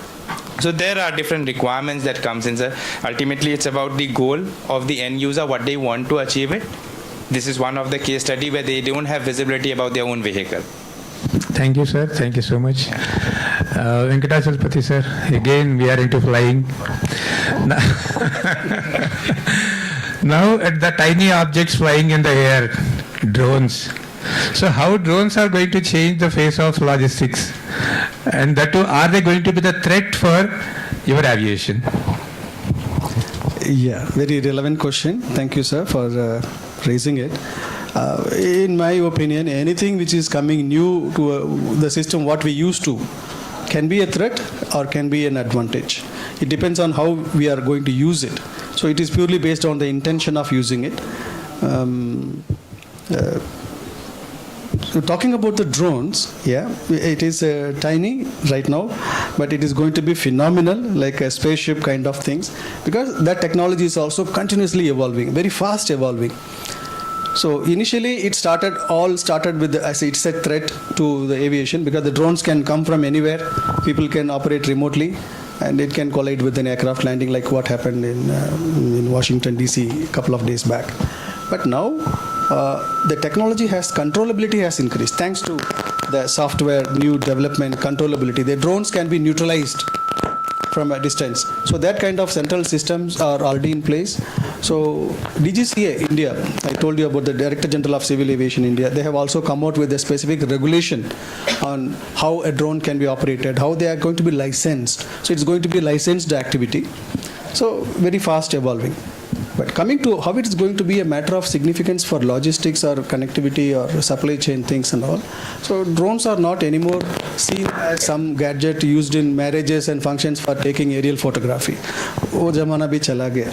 Now the drones are seen as most viable, most sustainable medium for the last mile connectivity. In your supply chain process, like ships are transporting huge amount of cargo, but it cannot come to your house, right? From there they break it down to trains or any other land transport in smaller chunks, but still that cannot come there. That's where we had the trucks and smaller minivans and all. But now with the current fast improving or fast expanding human population, our lifestyle, there are 100-story buildings, right? Tall buildings. So if a conventional method is the same cargo or consignment, he has to travel so many times ups and down to deliver something at the 100th floor. So that is where this kind of innovation comes. The drones are going to be the modified. It will be better if we call it unmanned aerial vehicles. Like it is not drone anymore, unmanned aerial vehicles, UAVs. So they are having better capacity. They can even lift a ton of cargo underbelly or in the past.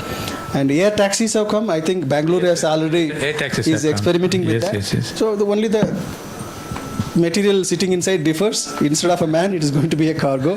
You can deliver it at 100th floor, or you can deliver it at that. So that's definitely happening. Yes. So in the next, within a decade, already the researchers have mentioned, it's going to be next in thing. That will be one another parallel via medium for facilitating a very fast, efficient, reliable, sustainable logistic component. Thank you, sir. Thank you so much for elaborated discussion on drones as a means for future logistics. Inder, sir, again for you. Sir, what kind of skill set you expect from our students who wants to come to logistics? Okay.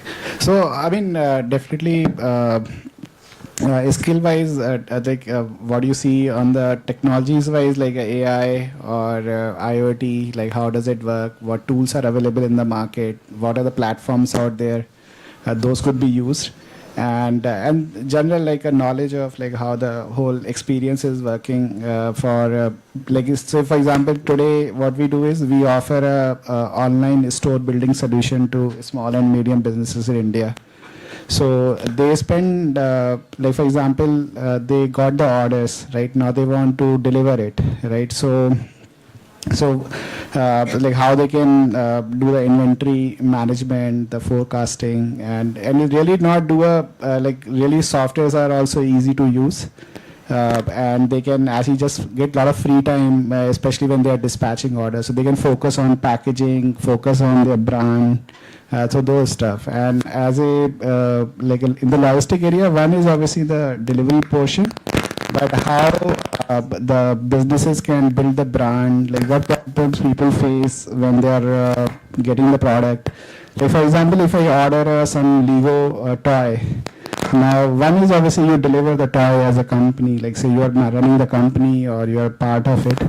But then you got the product, but then the whole experience of a customer, like how they're going to interact with the product, the knowledge, the videos, and if they have a problem, how they can report it, right?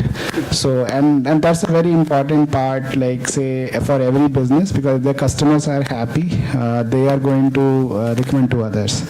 So even the post-delivery experience is also very important. So I think, yeah, what can be innovated there as a business guy is like, okay, so yeah, so that's what I say. Thank you, sir. Thank you so much. Are there mock trials or scenarios where you can simulate and to enhance your competency or skill on that decision making? Okay, so like say your question is on the logistic like a decision making. Like say for example, one is like you see the like how the like how many shipments that your company is going to deliver, or like say the forecasting and like all that stuff, and providing the great service, I would say. Yeah. Thank you, sir. Thank you so much. Now the floor is open to the audience. You can interact with the expert sitting over here, and you can shoot any questions you have to enhance your knowledge. Please.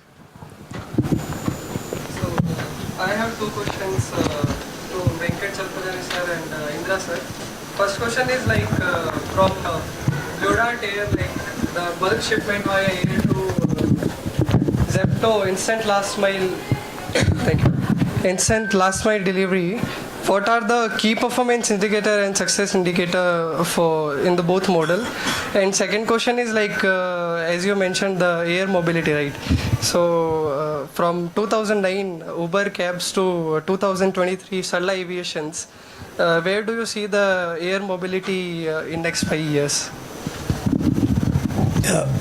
On the first part, you mentioned about Blue Dart, last mile connectivity. Blue Dart. Yeah. I don't know. It is about a different organization, so I may not refer it what happens in Blue Dart. But any such agencies, because basically they are all operating from an airport. The airport can be a hub, correct? So when it comes to air connectivity, transporting things through air, it could be DHL, it could be Blue Dart, it could be FedEx, it could be any such organizations doing that cargo movement. It is like end-to-end services is what they are doing. And your point is like last mile delivery, like the end user, how does he get it? It could be a mail, it could be some item.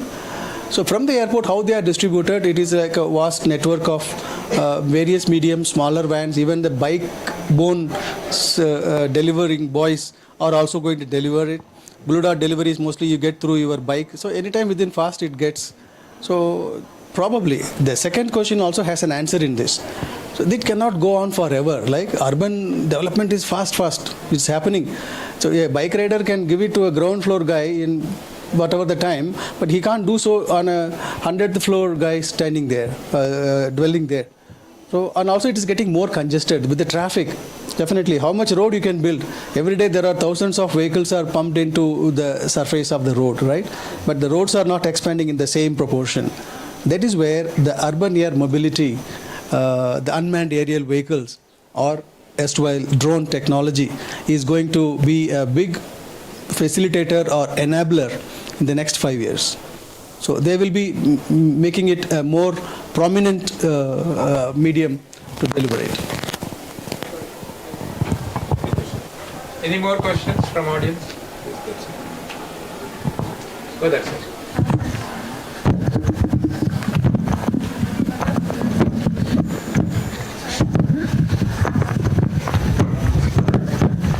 So my question will be related to the software, as sir has experience in software. So as you have said, in Logistics 4.0, everything is all about digitalization, cloud migration. So my question would be, how do you deal with one major problem, that is vendor locking? Since a company requires various types of softwares, and as you said before, salesman of the company will say my software is the best, but you buy the software, implemented it, and after few days or few months, you see that, oh no, this software is inadequate for my criteria. But you have already migrated your database to that software. Then if you want to change your softwares, it is problematic. So how do you deal with this vendor lock-in issue? Great questions.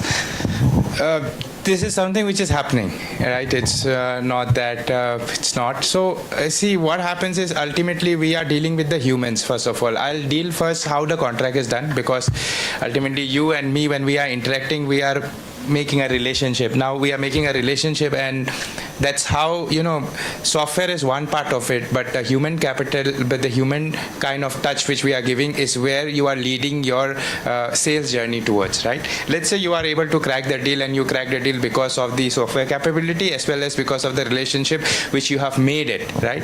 On the outside, and you were just talking to him, yeah, and giving him comfort that, yeah, I will be there when after the software is done. Your question is, it is locked for next 3 years, and how should I do it now? There are a couple of ways how to unlock is, the guy has realized that he is in soup. The software is not doing the work which he was supposed to do, but he has opted for it, and it's a lock-in which he is stuck in right now, right? Either he pays the amount to them, or, you know, he has to figure out something.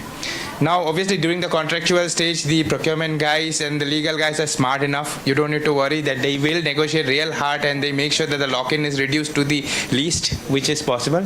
Secondly, now what we do is, you know, I don't want to create a scenario for uncomfortableness for you.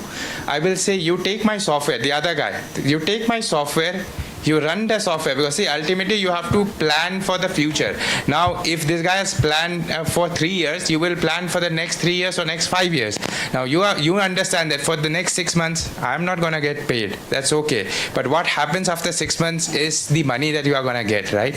So, breaking the lock-in for a SaaS software is really difficult. But if you need to break it, then you need to offer him something like, I'm not going to kind of disturb your invoicing pattern right now. If you are paying just for the sake, let's say, you know, $100,000 right now, your software remains the same, and you run the show with the same price, right?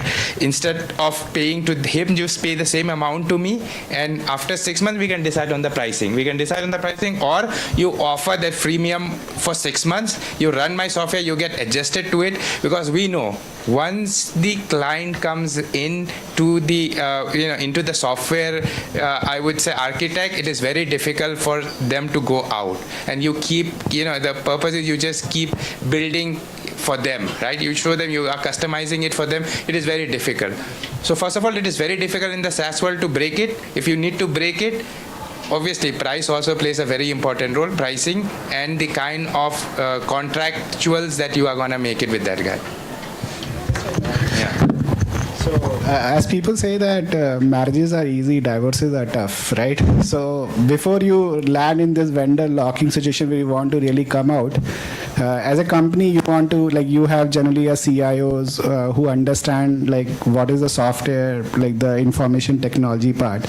So as a company, they can be the real advisor, and you also ask different companies, okay, what software they're using, their references, because what has been their experience, and you go with a standard. If say there is a certain vendor who is charging a premium, but their software works, you have a references, it is being used in a different companies of the similar type, and they have a good reviews, so you go with it. It's not like that, okay, you bought something which is not very references there, and you will run into problem, because your focus is to really run the business, right? You don't want to go into the software issues that, okay, after 3 months it is not working.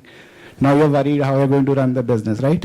So you want to just pay the premium, make sure it is coming from the good company, the reliability of the software, so that you don't run into those problems. Yeah, I would say that. One more short addition to both the points.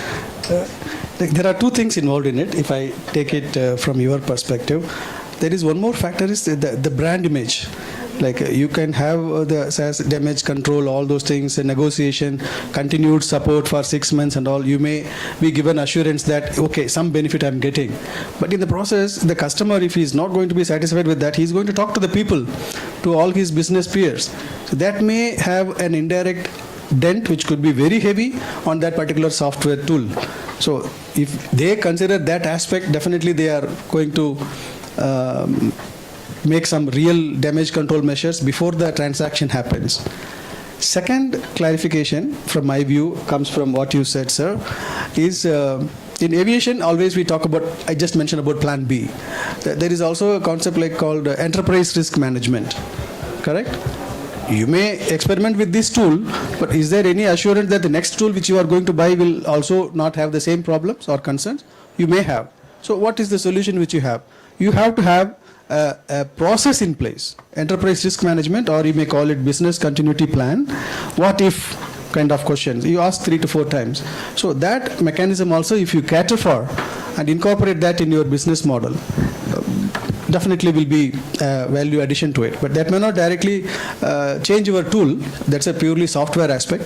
But what I'm thinking is from the management aspect, from the business planning and strategy perspective. Thank you. Thank you so much. Any more questions? Yes, sir. Otherwise, we can I move. want to ask one more question, which is similarly related to the software in cloud. So, as you said, that Logistics 4.0 is all about digitalization, migration. So, one more thing that happens in cloud is I'm giving all my data, or all of my data to the cloud user, maybe it AWS, Azure, or Google Cloud. So, what happens is I'm migrating my database to the cloud. So, what happened? all my data are in their hand, so that it raises a privacy issue that they might disclose it, or in a data breach, the data might get exposed, or something like that happens. So how do you deal with that in like from a business perspective?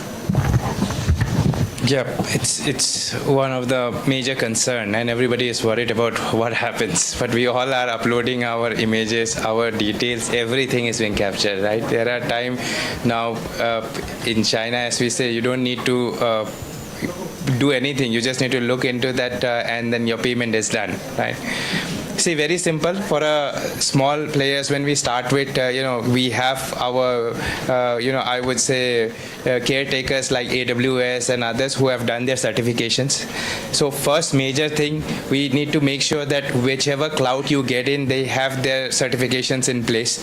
Ultimately, those are the things that, the ISOs, the SOC 2 and all this certification has to be in place. Now, based on that, like on our internal policies, right, when we are a software company, so whatever certifications is required from our end, we have to do that, right? Those are the things that justifies, right? See, when I am loading my data to AWS, the moment I load the data to AWS, my kind of responsibility ends and the AWS responsibility starts from there. So they also have signed a contract with me that if I lose the data, they are going to pay me that equal amount, right?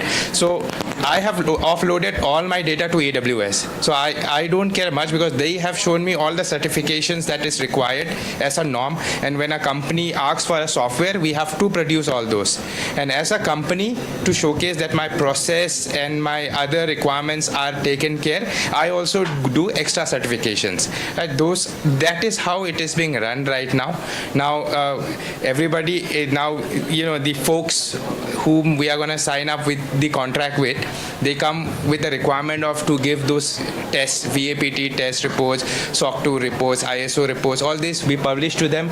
Once they are happy with that, now it also depends. Now with whom you are going to, we are doing the data, right? The kind of audits. Now if a VAPT report is done from an unknown source, that is something which is not authenticated. So you need to figure out, like sirs have said about the brand, you need to also figure out which brand is authenticating your certification, and based on that you get clarified. Right? That is how it has been done right now.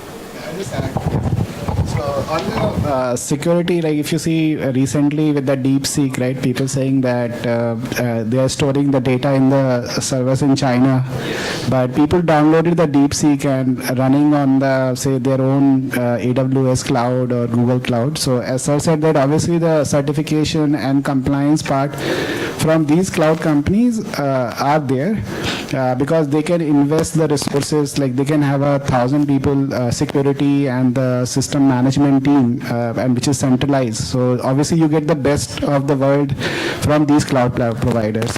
However, but if your application has a security vulnerability, right, when someone can exploit, so they don't come in that. So whatever software that you are deploying on these cloud platforms, so one is their certification and the sort of a vulnerability testing, those things should be done, especially if you're building some customized software from the vendor. So it should be a requirement that the security penetration testing should be performed, the results. And many times security is like, unless it is broken, right? For example, you have put all the locks and all the doors, but you missed something in the balcony and someone came out inside your home, right, and took the data. So it is possible.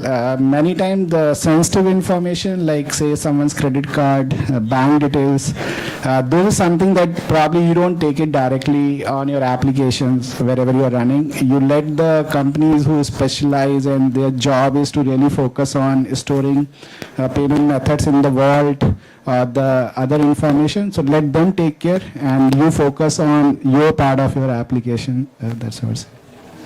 Also, there is a new field for that aspect of it, transaction fraud investigation.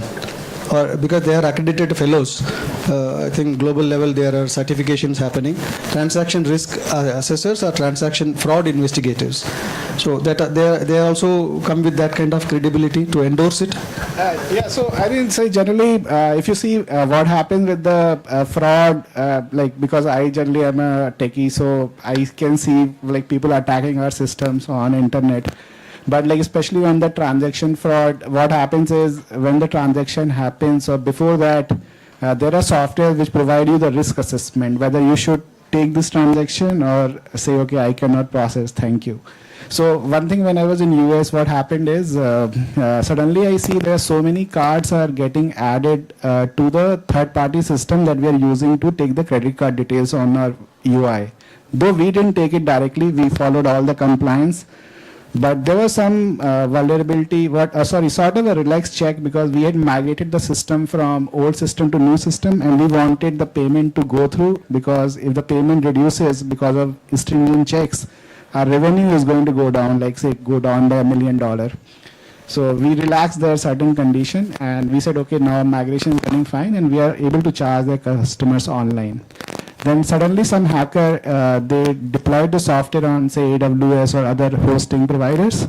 And generally if you see credit card, what they happen, it is like 16 digit, right? And it follows the moon check, which is like you take the sum of odd digits and even digits and it should match those kind of criteria. So people started generating the card numbers on the fly. They just wanted to know, so they wrote a program that they generated like millions of card numbers, okay? Now they found the vulnerability in the software that, okay, they could validate if this card is assigned to a real person or not. And so they validated like say millions of cards. They found out around 40,000 cards were giving a success because it was eventually hitting the bank server and saying, okay, yes, this card exists.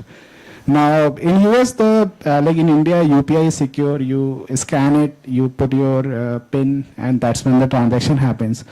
In US, if you have a credit card number and the CVV is 3 digit, like so if you create a combination, right, it's like you can create a 999 or so, right, the digit wise, right? And if you try attempts, you can figure out what is a CVV.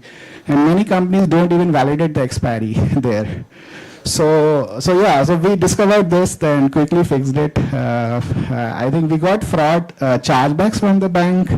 So payment method is one. So there are softwares which help you to decide whether to take a transaction or not. If it is especially coming from different geography, like say for example, if when someone is coming to your website and placing an order, whether this IP is coming from a residence area or this IP is from some hosting platform. So if it is coming from residence area, you will say, okay, it looks genuine. It is not coming from. So there are classification for those IP addresses. So there are companies who provide the data to you. So yeah. One last question. Sir, over? Sir. Okay, that's fine. Okay, fine. Thank you so much. You have understood the time restraint with us. Thank you so much for the panel members today. And you people have enlightened us and our students, and you told us to have the inclination towards the latest technology and develop skills on latest tools so that we can use them for day-to-day operations when they go to the companies. And this is about the technology in Industry 4. And next Industry 5 is data. Data is wealth. Data is wealth in Industry 5. And we all will meet again in Logistics 5 with enhanced knowledge about data and how to handle it to create wealth. We can say thanks.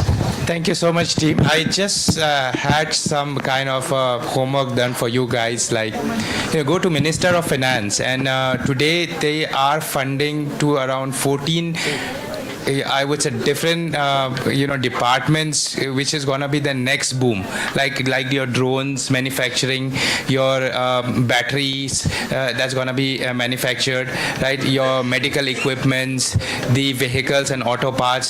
So there are around 14 different industries that are getting funded in next 3 to 5 years with $1 billion, and just have a look into that and start preparing for those, because that is the next place where you guys are going to be placed.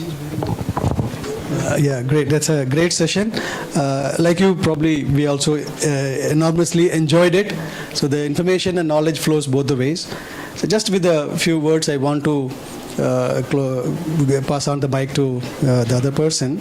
Like, always be in the forefront, because like it is a very common tendency to go with the flow. So this field is that field is that. But like I mentioned, aviation industry, there are plenty of opportunities growing exponentially.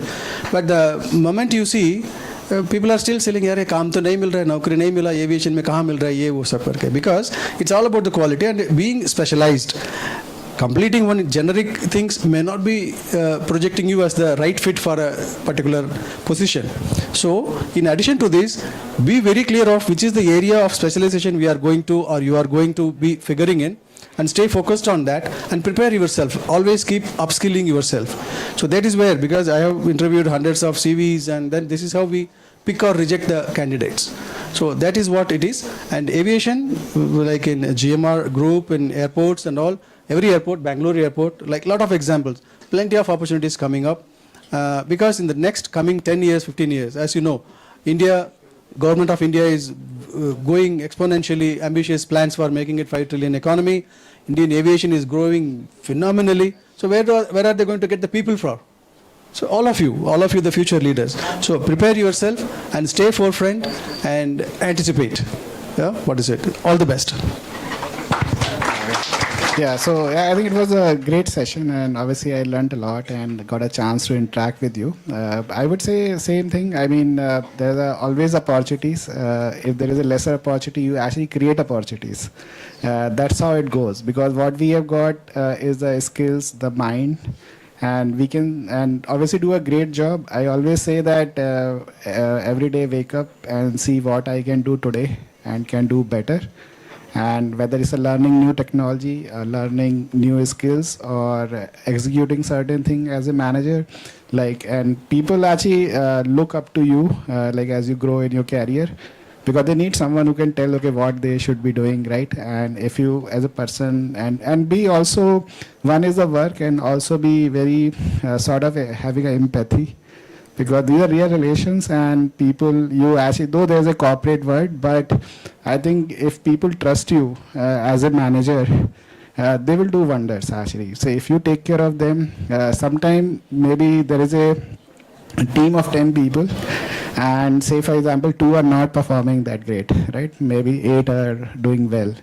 So you really work with those 2 guys, give them an opportunity, interact with them, what is holding them, try to find out, maybe sometime they have a certain strengths, but maybe they are not in that area so good, right? You find out as a leader, okay, where you can utilize those people. So your job as a leader is finding out the new opportunities for your team, and as a whatever act you do, whether it's signing a deal, how you are talking to customer, and what are the policies, if you follow, they actually learn from you. And generally, as you go in the businesses, when people see you, they actually learn from you.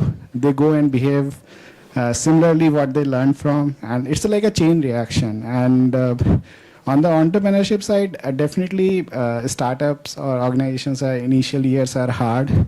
But one opportunity is that once it starts there, the people who work there, they go and create another organization. So that's like a whole chain reaction starts. So yeah, so best of luck for your career and do well. Yeah. Thank you so much, sir. Thank you so much for spending your time with us and enlightening our students in different areas. Priyo sir, especially the technology and tools, and Venkatachalapathy sir, upskilling, and Indra sir for the entrepreneurial skills. Sir, we are so fortunate to have you all here.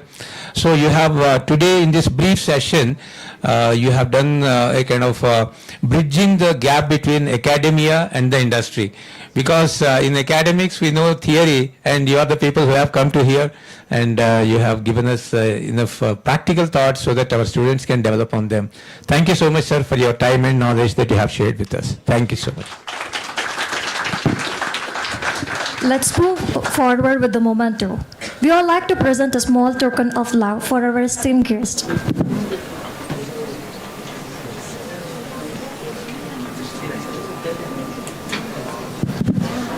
Let's share the memento with Mr. Priya Singh.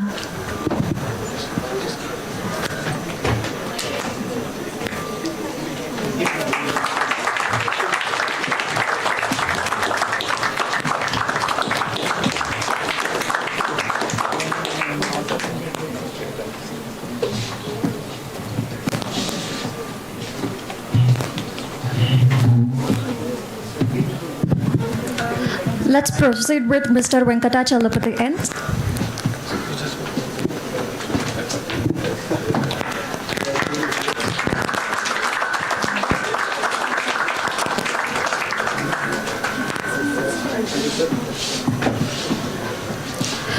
next moving forward with Mr. Indra Kripram.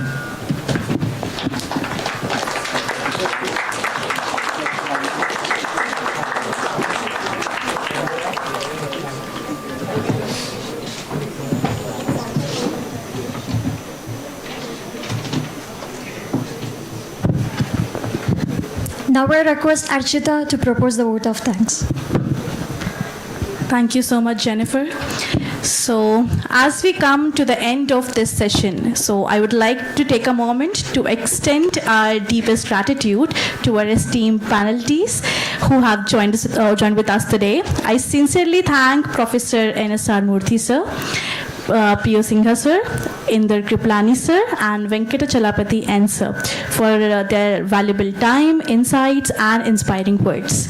So a heartfelt thanks to our college management for their unwavering support, and to all the student coordinators and students for participating enthusiastically.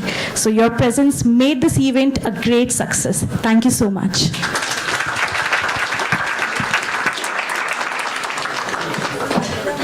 Thank you, Archita. Now I request all the staff, students, and participants to go to basement to have lunch. Thank you so much.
Good evening, everyone. My name is Olive. I welcome you all to the second session of the Logistics Chain Conclave. Today, we are honored to have with us Mr. S. Chinnathambi, Assistant Manager with experience of 9.5 years in shipping, logistics and supply chain management. I welcome you, sir.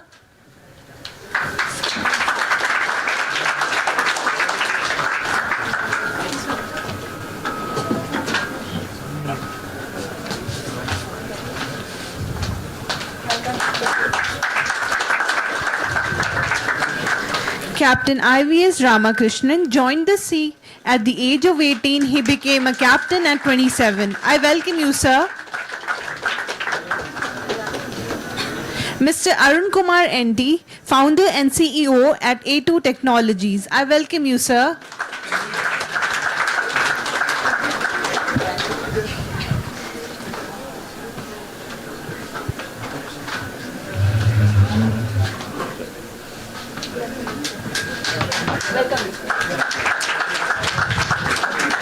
Mr. Bhagiraj Arokyasamy, Director at Big Navigators Private Limited.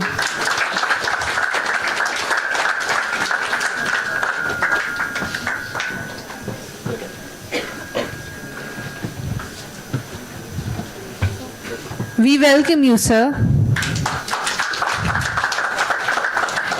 Now, I would like to ask Mr. NSR Murthy Chandra to coordinate the session.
Good afternoon, one and all present here, and welcome back to the afternoon session. Hope you are all as energetic as in the morning. Okay, thank you so much. Now we have our distinguished panelists over here. Bhagiraj sir, the introduction is already been given. I am not giving any introduction. Sir is introducing himself again just within a couple of minutes. Then coming to our captain sir and Arun sir. And Arun sir has come on flight, so he has driven the car so fast that he could reach on time. And Chinnathambi sir with us. And sir, two minutes of introduction of yourself in your own terms, and about your company and yourself.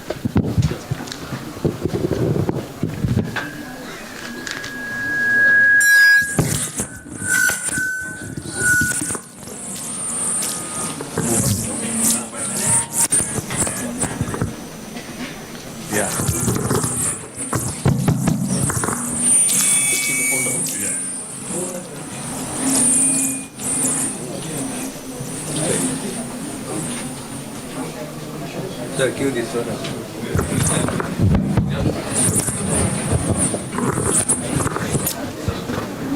Hello.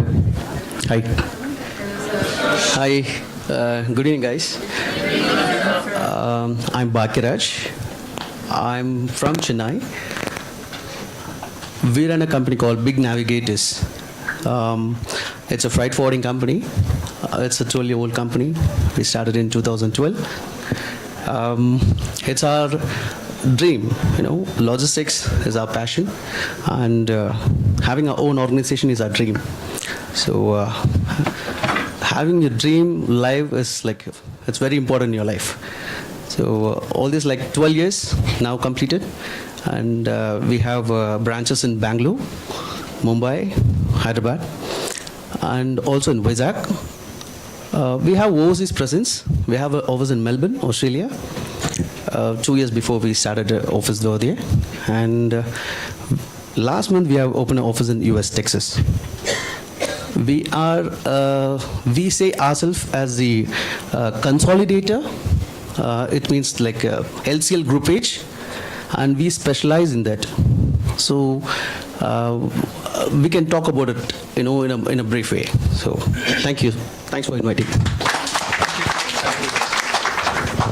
First of all, it's post evening. No, I mean, I just want them to stand. No, seriously, like one, I'm already late, and two, it's post lunch. I don't know how heavy was the lunch. Okay. And three, my name is Arun Kumar, right? So thank you very much. And how was the session overall? It is very silly to make you stand and ask this question, but eventually I want to see how energetic are we talking. Please. So, Mr. Bhagiraj is, I see some commotion, so I'm happy. Okay, so there is some energy in the house. Mr. Bhagiraj has been running organization for 12 years, and he's a good friend of mine. Great, and he's gotten the bigger spectrum of the business. Well, I am coming with close to 25 years of experience working for others, setting up business for others, and across industries. And majorly, I'm a mechanical engineer by academics, but transformed into IT sales and pre-sales consulting person, consulting major firms across Middle East, California, and also I was based in all these places. Last was the Brussels in Belgium, working for a company named Euroclear, which is a custodian CSDs. I believe the whole crowd is only logistics, or? Great. Is somebody from the BFSI background or a finance? Great. So you guys aware of the custodians, CSDs, ICSDs, NSDL, CDSL? Great. Batch of finance people. Great. I was kidding, guys. See, the point is, these are like, everybody has stocks. I know it's just an introduction, but I just want to make sure to keep the ground what we are talking about. So stocks, everybody, at least most of them have, right? So equities we call here, equities. So equities are being held by either NSDL or CDSL. So these are two. So for Euroclear, the customers are only these two. Likewise, every single country has. So per day, the transaction is 1.83 trillion, and their commission is close to 2%. You talk about this. That's the number of. So I was running a CIO office member for them. So that's where the sustainability comes in. And I've been myself wanting to run an organization for quite some time, and gathered all the experiences. That's the reason why I narrated the experiences. And last 3 years ago, I moved back to India with the focus on building engineering service solutions, and also tech consulting, which we are talking in theme, like 4.0, data. That's the theme. And so here I am as a startup, currently working, my company name is A2 Technologies. So we're working with the Government of India. We're working with the Government of India, like we are the L1 contractor for Container Corporation of India. So I believe one of the panelists was Indian Railways in the morning. So I'm not sure how many are aware of Container Corporation of India, Concor. Great. So they're the only Navratna company in India running containers by rail. So we do the fleet management for them. So we operate close to 40 and 50 odd fleets in entire South India. So that is for now. We will discuss about later about how, what, and who, and how can. Right? Thank you. Again, my name is Arun Kumar. Company is A2 Technologies. Simple as that. Thank you.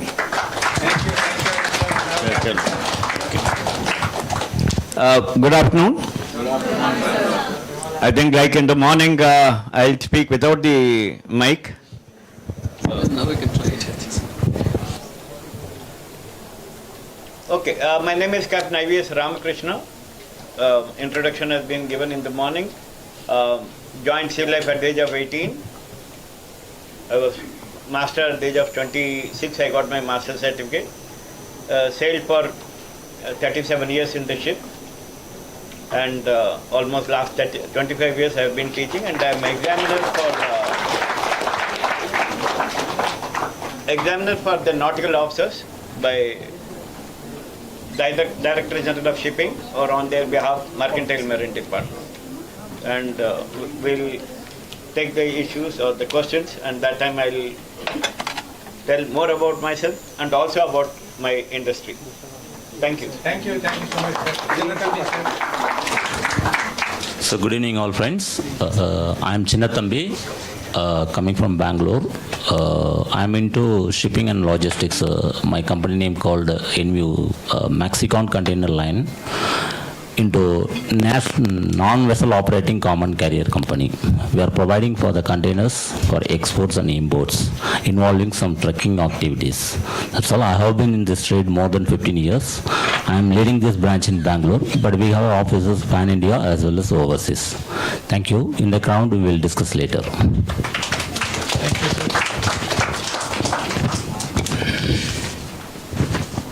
So, to be in line with our theme, Logistics 4, Transforming Inbound and Outbound Trade Dynamics, now with us Bhagiraj sir. Bhagiraj sir will be giving us insights into, we use the word shipping. So, exact what shipping is like and how it is done and things related with it.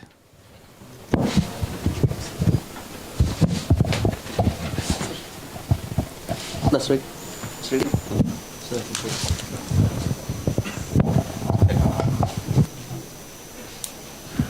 Hello. Yeah. So yeah, as soon as I finished my college, 2000, I entered in this particular industry. That is like logistics. And Chennai, it's like, we have the port, and you have many of the players in this particular industry, or like you name it, in a street you at least have 2 or 3 in the same industry in Chennai. I got an opportunity to work for an Indian-based company, which gave me a real idea about what is logistics all about in shipping. So shipping is, it's as we say, it's ocean. The study is also the same. No one can say like I know everything in shipping or into logistics, because every day is a learning. So I keep learning, and when you talk about shipping, it's about containers, vessels. Anything else, guys? What else? What else comes in shipping? Ports, docks, yards. Fantastic. Anyone know about wharf? You know what do you mean by wharf? Wharf is a place where the vessels have been parked. So these are the technical things, like, even it was for me, it's a foreign language for me. I was like, oh wow, nice here. So we keep learning things, and we communicate with a lot of shipping lines. So shipping company comes with shipping line. The shipping line has the vessels and also the containers, right? And next comes the NVOCC. NVOCC will be having containers, and they have network, but they will not own the vessel. Okay, and then comes the freight forwarders. Freight forwarders, they don't own containers, they don't own vessels, but they do the end-to-end logistics service providing. So we are into it. We are a logistics service provider.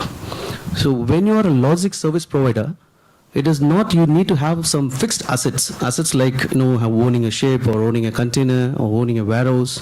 You don't need it, but we just need to have the idea of how to handle the volume for a customer. It's like logistics, it's simple. Like, you just move from one place to another place. That's it. It makes things simple. But you have key points where we need to find a gap of where we can perform. So it gives you a lot of highlights, and where you need to just enter into the particular the technical thing, where you can understand the shipping is like many people get involved in that. You just have one cargo, like, it comes from India to Singapore. You can see many people get involved in that. It starts from the transporter, the loaders, the warehouse, again the transporter, then it comes to the terminal operators, then comes to the port, then comes to the vessel operators, again the vice versa over there. So many people, so many families are involved in moving one particular cargo. So I feel very proud of, being in this particular industry, because it's like a mother of all industry. That's how I feel like. Because without logistics, nothing can be moved out. People really heard logistics support is really vital during COVID. Okay, because during COVID, only the logistics people, other than the cops or any the doctors, logistics people are given priority to move around. We've been having the passes to give it to our staffs so that they just move around, because it is very important. So this is what about the shipping is all about. Okay. Anyway, thank you.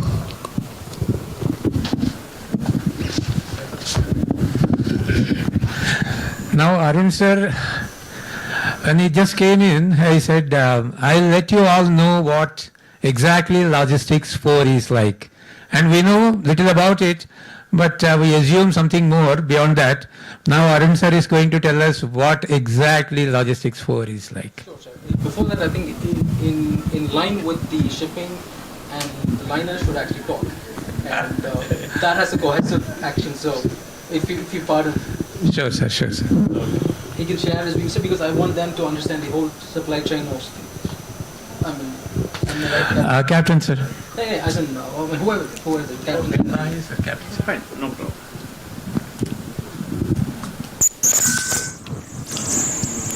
Yes, freight forwarder. Actually, Captain, sir, in fact, you would be talking on route optimization. That also. Sure, sir, sure. Shipping part of it, if everyone else, if all the other three panelists, whatever they provide, that's a cargo, we carry from A to B and again hand over.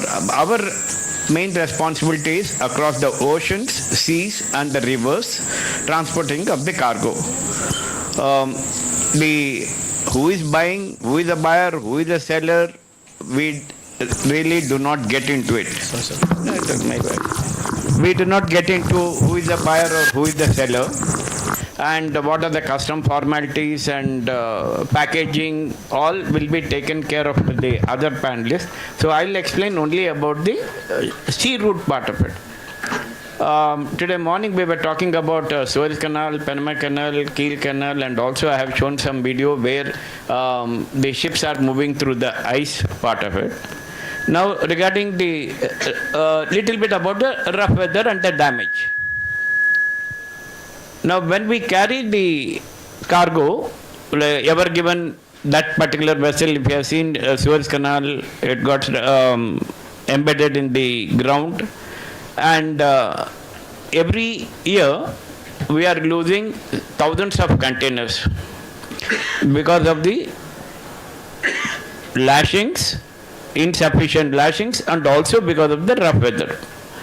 And cost of each container, the value of each container when it is loaded could be as low as maybe $20,000, or it can go up to $3 million. That is what the internet says. So our responsibility is to carry the cargo and discharge in the same condition as we have loaded. And regarding the packages and forwarding, and regarding the customs, WAP, like another panelist has mentioned. All the backbenchers, they already raised their hands. Anyone from other college other than IIBS? No, please. The reason I'm asking this, to make sure the next 15 to 20 minutes has to be more effective dump, if I may to say that, effective download of information that can be put to action.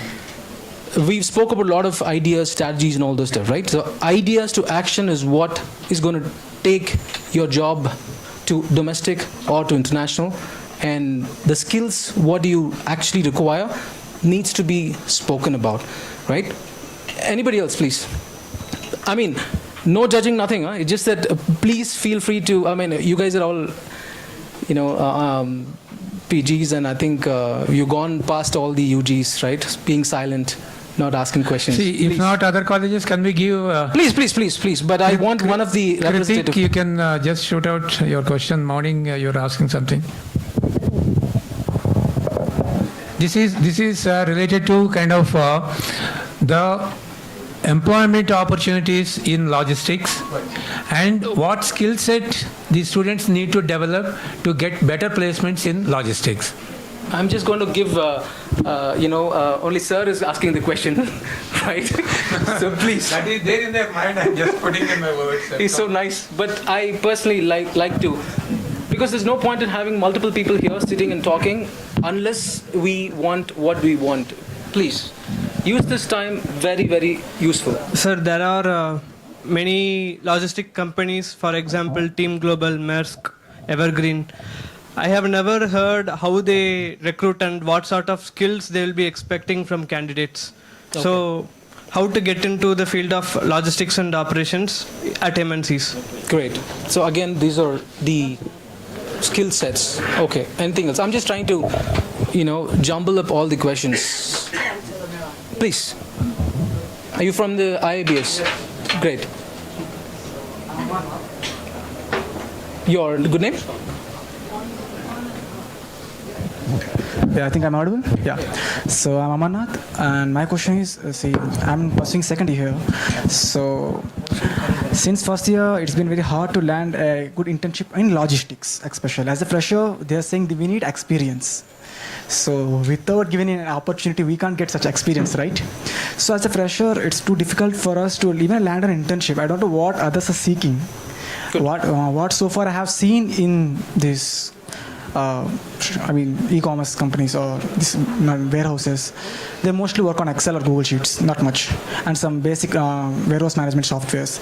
So I don't know what else they seek, and still I'm in a question mark. What else do I expect from a fresher? And I approached from some of these good MNC companies near Chennai, I think DP World. That is not a MNC company? But I'm yes, not much aware. But you see, it's one of my dream company where I should work. Planning to work.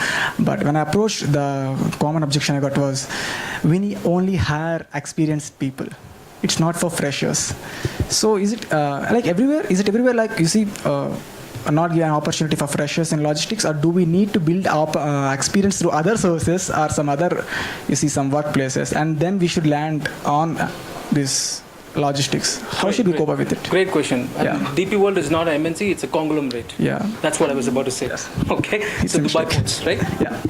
So that's it. So I don't know what else they require. Skill. What are the skill to get into the job? Great. These are all one simple permutation combination. No, I'm not saying anything. All the questions, I'm just trying to figure out what else you guys have in mind. Job is one thing for sure. What skills is something for sure. But then, what else? And anyone from, I see a large amount of, diversity, equity and inclusion in this crowd, which is good. And, someone from the other side, can you talk about what roles can, lady bosses play here? Inclusion of, inclusion of, how do you call yourself as? Inclusive of what? Inclusive of cerebral opportunities. Correct. Like, how many truck drivers you see are women? Very few. And why? Because maybe it may have been a saying that driving the truck or delivering is a men's job, or maybe they don't have enough knowledge about safety issues like you're on the road. We see that women are actually coming from cab drivers, and so maybe with the upcoming days we can actually see there will be Is she not audible, or is it something else interesting there? May I also hear that, please? Can you stand up and talk, please? Yeah. So, like, it's not that women can't drive or will not, and with the upcoming and as we are growing. Hello. So basically, every day we are growing, and there is a growth in maybe in education for both men and women, and so it's not key. Now we don't see, but like in previous time, we haven't thought that women will. Cut you. Just the point. The reason why I asked this, instigated this question was to say what role women can play in logistics. Maybe. They need to be more guided, because as here like we as a student, we just know the name that okay, logistics and supply chain movement, something which like basically for production or demand for the transportation thing, but we don't know actually that what needs to be done, except the skills and the courses or the communication, except all these things, what else will make our as an unique candidate, or that will be our particular USP, that this is the reason we are different from the other candidates. So maybe that might help for our productivity in future or growth. Thank you. What role can a female candidate play in logistics? But I feel like as much as interest I have in I have in logistics, like I want to take it as minor, but what I feel like logistics also includes a part of warehousing and delivering and all. So as a woman, I can manage those. Like I can plan all the things accordingly, and where these things have to be stored, or where is it going. So we can get a track of all that. But I feel we can have this one job. Great, thanks. So, anybody else? The reason I'm asking this question and again is not to take it in a very, because I ask, because when I instigate, there things come out, right? That's how we have to get deep thinking about what can we learn, what can we learn. So when I asked why aren't there any major or many, there's only one a female truck driver who's in Bayton in Denmark, and there's one in Sima with the BVR Logistics name. But why? It's not the point of, it's got nothing to do with the gender. It's got to do with the infrastructure. It's poorly managed here. Okay, and there is no safety. The mindset of the other sex has to be more considerative, So that is the reason why many people are not coming from and it requires a heavy equipment. And Captain can say, there are quite a few, women who fly and even and sail, actually, right? But not many in the surface transportation. That is the problem. So I want you guys to think and why, and that's the reason why I asked. Thanks to the girls who actually came up. We have to understand. It's got nothing to do with you. It's got to do with the supporting infrastructure, how well it's been built, how the policies inclusive, and every company has a, if I may say, posh committee. Every company will talk about ABC, anti-bribery, and MSA, Modern Slavery Act, a lot more of compliances. But in retrospect, in reality, how are these actually getting into action? And as a change makers, for all the people who are asking what are the skill set, it's not just learning the tools. It's not learning it's just not learning the subject. No, first of all, where do you apply? And for the benefit of the entire crowd, I'm saying the lot of the women workforce are in the strategy, in logistics. If you name any big companies, they are in the strategic role. They are in the fleet operations and order booking, and they actually run the multi-modal logistics. Okay, so these are the areas people are already there, which we are not aware. Awareness is the key here. Okay, so I'm blunt. That's the only way we can learn. Okay, and unless you say that don't do this, that's all the same old thing. You put your hand and then it's burnt. That's all it is, So make use of these panels time very effective, so you get home something, Jobs, of course, we will discuss about it, okay? How many people are actually sleepy? There's a guy who picked up. You got really... Sir, I just picked up some pen and you just said it's my name. Kidding. So the point is, be very, wary of what changes are happening across our ecosystem, right? Why I picked up this DEI? Because too many topics about DEI. Too many things about the women empowerment. But why is that not transforming in reality? Okay, so support system, policy is different. Implementing the policy is another thing. And how will the transfer, if somebody comes and talks about anything in the POSH committee, is this the whole thing very transparent, right? So a lot of things, had this been transparent, we wouldn't be seeing so many cases, right? Second thing is the mindset shift is very important, which is so lacking. And that has to come from the grassroots level. But let's not get, I have part of my family in Bangalore, so I keep coming back to Bangalore more often, so I come and talk sometime on all these things. But now here, the awareness about what areas you can perform in logistics is first important. So without knowing what I want, for the sake of asking, please don't ask, because when you ask a question, be very wary of, yes, I want this to implement. Yes, I want to take a first step towards this so that I am getting to a next level. I am leveling up. Am I actually audible, or is it a boring, yada yada? Oh, great. Sir with the blue shirt, you from the IIBS as well? No, exactly. That's why I addressed her. So what do you feel from the students' diaspora, that what else can be given more from the curriculum per se? Now, as a faculty, I'm asking.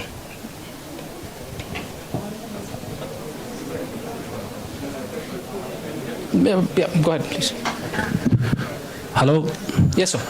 Sir, I believe that industrial exposure is very important. I teach economic geography. I was listening to Captain sir earlier in the session, what he was talking about when it comes to different seas and ports.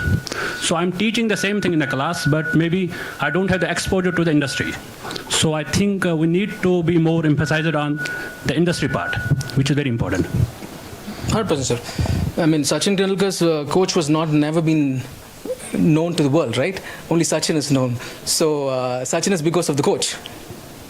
So not everybody needs to be having an exposure, but having theoretical experiences, getting the thoughts well established to the academic students is very important. That is a big thanks to all the professors and lecturers who are actually doing a great job in transforming the people. Trust me. Otherwise, I keep telling this, my mom keeps saying that, I have a native Tamil background. So she's like, Amman solidani vanda, which means I teach A for apple, B for blah, blah, blah. Even now, okay? And still, will always be the first teacher. And most times we spend our times in schools that talks about the narrative about the friends we cultivate. In the schools is okay, we go ahead. But trust me, I think the school friends are the best friends, if I may ask, and the college friends are the best friends who are having a long-term association. So this group is well powerful group, because when you get into the industry, I'm going to come back to all the connecting dots. When you get to the industry, everybody's going to be in the rat race. Everybody, right? And nobody is really going to give a damn. What is your good name, sir? Amarnath. Okay, so nobody's going to give a damn about what Amarnath is actually wanting to establish, and there will be another Amarnath who wants to, competitive. So how well are you adding value to your job? So value add is very important. So in order to do the value add, what all the things I have to perform as a roles and responsibilities is much important. So when you are applying for a DP World, you have to first of all understand, do they take freshers? Okay, if that is the case, what are the departments that actually try? So do a little bit of research, okay? And then when you get into the other MNCs, so what are the roles and responsibility they post as a job, right? And do I have that? Am I even getting, see, logistics again, like there are so many things to go, so many things. First start from the order booking. Even before, like, I believe most of the people have spoken about, I'm going to take 5 more 10 minutes because of the best. I hope it's okay with you, everybody? Yes. Okay, that's good. More than the good morning or good evening. Great. So, with your permission. Great, thanks. So the point is, what I was saying? Not bad, huh? Not bad. I'm doing something to this crowd. Great. So the point here is when you do the order booking, in the morning you had session about inbound trade and... Can anybody tell what is inbound trade? No, Amarnath is a bright student in the first branch. Great. Now, I want somebody from the last who is going to be the most billionaire. Trust me. Domestic trades, and he's the one who's actually poor chap who is following the process, and there's another guy who just bumps in and say like, hey, which is good. Please, for the person who actually raised the hand.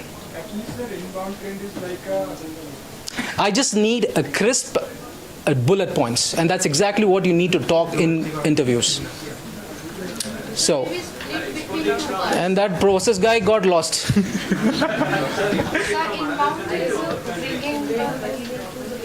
And madam, there was another guy sitting, please. So inbound is domestic, basically, and outbound is international. That's what you wrote in the morning.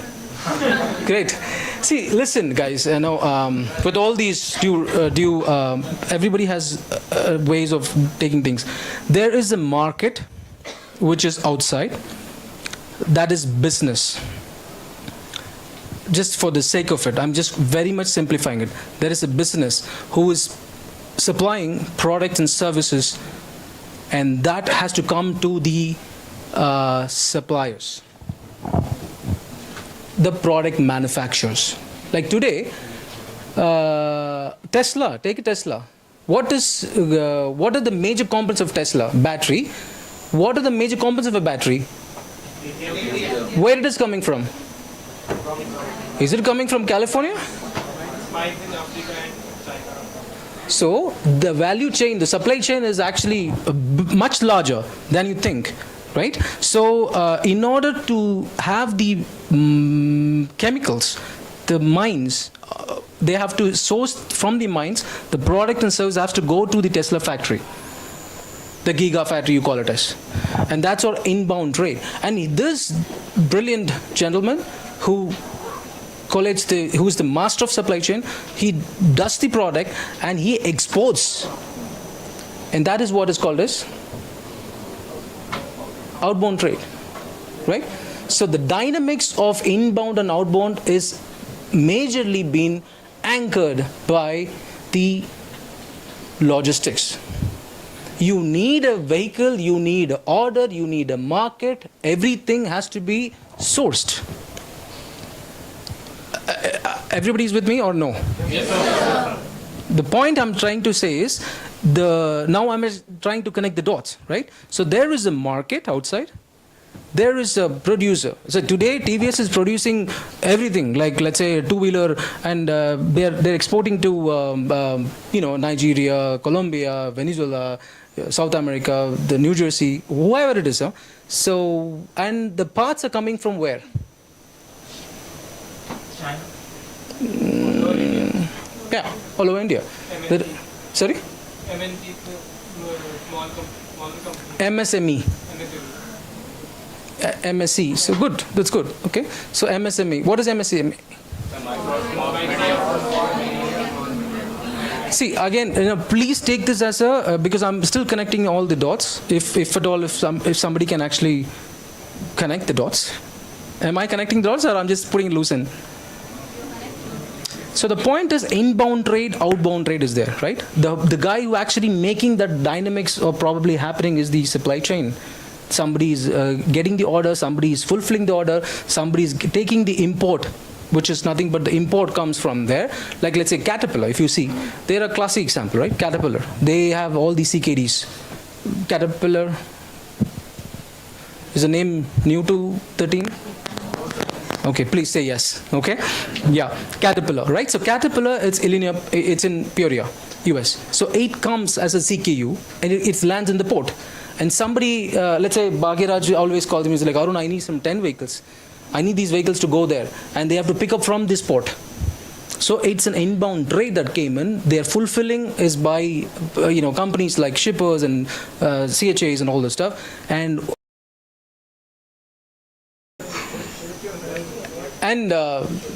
the bright looking person at the back, your name, ma'am? Yes, your name. Ashmita, great. So everything is okay right now? Okay, so inbound and outbound. You're not from this college? Oh, that's great actually. Sorry? Okay, good. Great. So inbound and outbound. So the point is, this is the trade dynamics we're talking about, right? We spoke about the skill set. See, everybody can understand. Everybody is more knowledgeable to learn the new language. Please sit down, ma'am. I don't want to. Everybody can learn. Now we need to understand what it takes to get a job, right? So please go to any of your prospective employers. It could be a startup. See, before that, I will take a step back and understand how many people are very friendly and very much. They have no stage fear. Somebody feels that, oh, I'm an introvert and I don't think I can talk. Okay? There's nothing wrong about introvert and extrovert. It's all about personality that we have. We think we have. We label. Right? So the point here is, everybody, I'm pretty sure you have done the enormous amount of SWOT analysis for you guys. Right? So put across who you are, what opportunities, what threats, and what is your strength. So everybody, if you're not done, just take one piece of paper, fold it into 4. Okay? Have you done this exercise before? Let's leave this topic. Okay? This waste of time. Now that you have mastered that, right? Everybody is aware what kind of a field that you can choose now? Yeah? Okay. So half of the answer they've already said.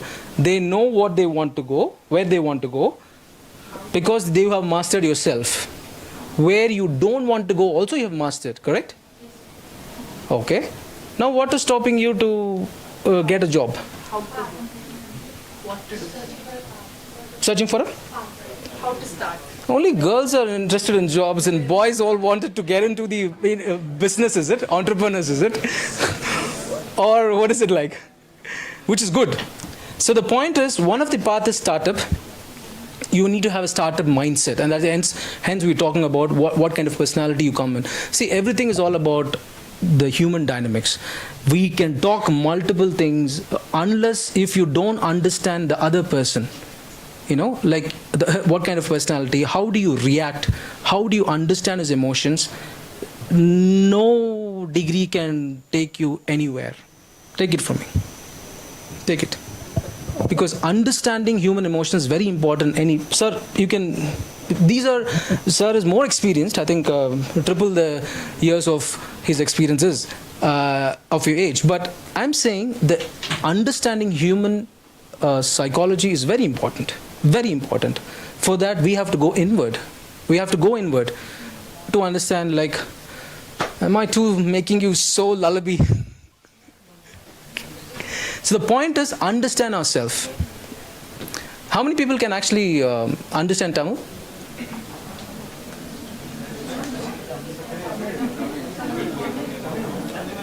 Okay. I wanted to use a proverb, but I think the diaspora is not that great. So great, leave it.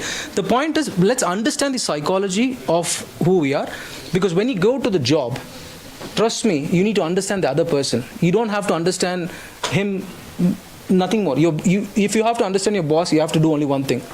what is expected out of you, and what kind of situation, how is he actually, let's say, if he's in a bad mood, you don't have to be a people pleaser. No, definitely not. But understand on what dynamics he's operating. So we need to have a self-awareness on that, who we are and who our bosses are, colleagues are. And that is the most important, underrated skill nobody is even talking about. Nobody is even talking about. And the professors and they, I'm pretty sure you will agree to, right? So that is most underrated skill. But have you ever thought about, everybody's competing about the jobs, but great. But how are we approaching the interview? Right? So who we are, first of all, understand what kind of a role that Maersk give, or like the liners give, or the shipping lines give, or the logics give. And the more important part is the 4.0 is nothing but connecting the data, automation, and imparting more technologies. That you would have heard the whole day. Right? So learn some technologies and understand. What do you mean learn some technology? I've already spent some 2 years or 1 year, whatever it is in the college, and now you're coming and asking to learn technologies. That's not the point. We all have extra hours. Invest in yourself in all those times. Understand what can get you to the next level. Technology's perspective. Automation.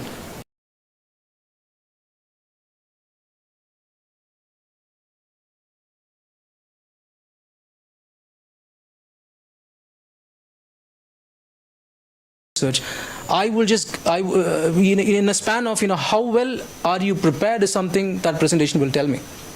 So in order to do that, you have to get into all these nuances, whatever I told.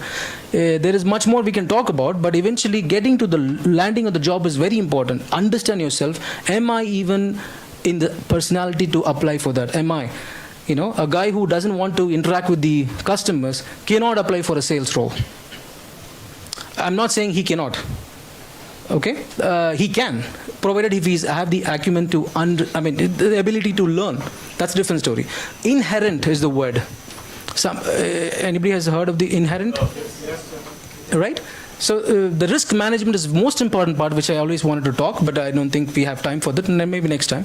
Risk management, inherent risk. What if I don't understand this? Who I am? If I land a job to Mr. Bhagiraj and say, sir, I want to open since you said Texas, and now that you opened up a bigger Pandora box, that you have office in Texas, you have office in Melbourne, the whole of the Janta is going to come and ask you a job, and be prepared. Okay? But when he's going to be applying, he's going to see, is this guy more enterprising? Is this guy more enterprising? Is the guy as in it's a gender bias I'm saying, right? Is this person more enterprising? Can he talk? Can he understand? Or can he over talk? That is negate. You negate that. So be crisp. Understand the role. First of all, understand yourself. Start applying for this. And if they come back and say, there's certain companies, they just, they're very fancy company, they just come back and say you have to have an MBA from IIMs and some Ivy League schools. Great. God bless them. Okay? I'm not saying anything, but the gentleman who asked me, everybody wants to have an experience to hand, what are you going to do with the freshers? Right? So there is so much of value add that you can give to a company. You have to approach the HR. You have to approach, there are so many helping hands required. I have a huge set of requirements. Trust me. But then, am I really getting that kind of an attitude with the students? Is something which I have to really look into it. See, we all come from the same, the schools, colleges, and then the campus interview. But be very clear. If the skill sets, understand who you are. The many things that you can learn actually about yourself. Go dig deep about yourself. Apply that kind of a critical thinking. Be agile in terms of thinking. Be adaptive in thinking. These are great English words, but I have narrated a lot many connecting dots here. Put all these things into you and see what else you can, how else you can actually aspire to be. See, I can talk about IoT, I can talk about data, I can talk about, or data automation. I can talk about the compliances. A bigger chunk I forgot to say is the compliances, regulatory affairs. Regulatory affairs, the customs, a major pain. If somebody wants to really understand what the customs specific in compliance in logistics, there is a ESG law, I mean, not the ESG, sustainability is coming, there is a ports shipping law. So there are so many things you can actually add value, and please figure out these things on yourself, which one will fit into it, instead of randomly approaching. I'm not saying Amarnath, okay? Everybody I'm saying, don't approach a job randomly. Think what you can do for the role and then start applying. Do I have the skills? If not, 2 months, 3 months, or 1 month is more than sufficient to understand and learn the skills. You know, nobody is going to run this show. They will wait. Industry is waiting. And this next 10 years is going to be the logistics, going to be the flourishing, because there's so much of trades that's coming. There's so much of trades. We need parts from outside. We need parts export. There is so much of opportunity right now you're sitting. Like Mr. Bhagira was saying and Chintu was saying, like, sir is a major. So it has a vertical business. So the number of shipping lines is going to increase. The number of captains is going to increase. The number of fleets is going to increase. I run a LNG trucks, which is the first in India, which is done by Blue Energy Motors, which I have not even talked about my company, what I do, but then that's later. It's a LNG truck, liquefied natural gas trucks, no ice, internal combustion engine. And these are sustainable fleets on the road. You see every day. Today I was stopped because like my drivers are there and say like, sir, I saw your car, and like half an hour was delayed because of that. I can't say no to them. But the point here is there is a sustainable box containers. Sustainable box with a bamboo flooring. So German companies are really specifically asking for, like, I have to have the ESG, Environment, Social and Governance Act into this. So all these things are too many things. You cannot miss out on this. You cannot. Trust me, you cannot. But it takes time to understand who we are, where do we factor. And I was invited by my friend, I can call it my friend. Yes, that's the best way, Professor Charit. He and I come from a long way. Okay. But the point I'm driving here is I can come and do a lot of sessions, very curative sessions in case if that is required, Charit. Okay. But that's most importantly, it has to come from within. So do this exercise. The SWOT analysis is already done. You guys have already mastered the SWOT analysis. Great. Now you know who you are, what you cannot do. Now you figure out how you can with all these tools. Trust me. And the jobs are plentiful. Everybody says this, sir. I am not even getting an intern. All this 45 minutes I was talking is like... So understand this, approach, have a critical thinking on all these things. Be agile, be adaptive, okay? And put things in perspective. What do I know? How can I value add? Instead of just, sending your resume, rather you can just say that I have done this research. I understand your company is focusing. How many people have actually, just last 2 minutes I'm done. How many people have the habit of reading the annual reports of a company? 1%? Wallah. Sorry? Not the whole report, but bit of financial chart. Okay. And please start reading the annual reports. That is where the companies will tell, this is my vision, this is my mission, this is how I measure my progress, I put my KPI, key performance indices, key result areas, this is what I have done, this is what I have achieved. And this is my future for the next year. Now that is the area that you need to understand. Do you guys fit in there? Period. When you click that, when you do a little bit of research, there's so many companies are actually publishing annual reports. Understand, not only Adanis and Ambanis and Asian Paints and all these yada yada. No, there are a lot of very, very major companies are there, who are actually creating a lot of values. They have a very standard, very good, annual reports. Read them and get to the point, how can I value add in those focus areas? It's very important, very important. The last point is very, very important. This is where you will get a job. Take it from me. This is where you'll end up in getting some close to... Okay, the last thing is what is the annual CTC for a diaspora like you, from a batch of this with an experience, without experience? Do you have some data on that? 8 lakhs per annum? Okay, that is without the experience? I'm categorizing to startups, mid-tier companies and MNCs. MNCs will pay you much less. Startups will pay you much more. So now you tell me what the figures are.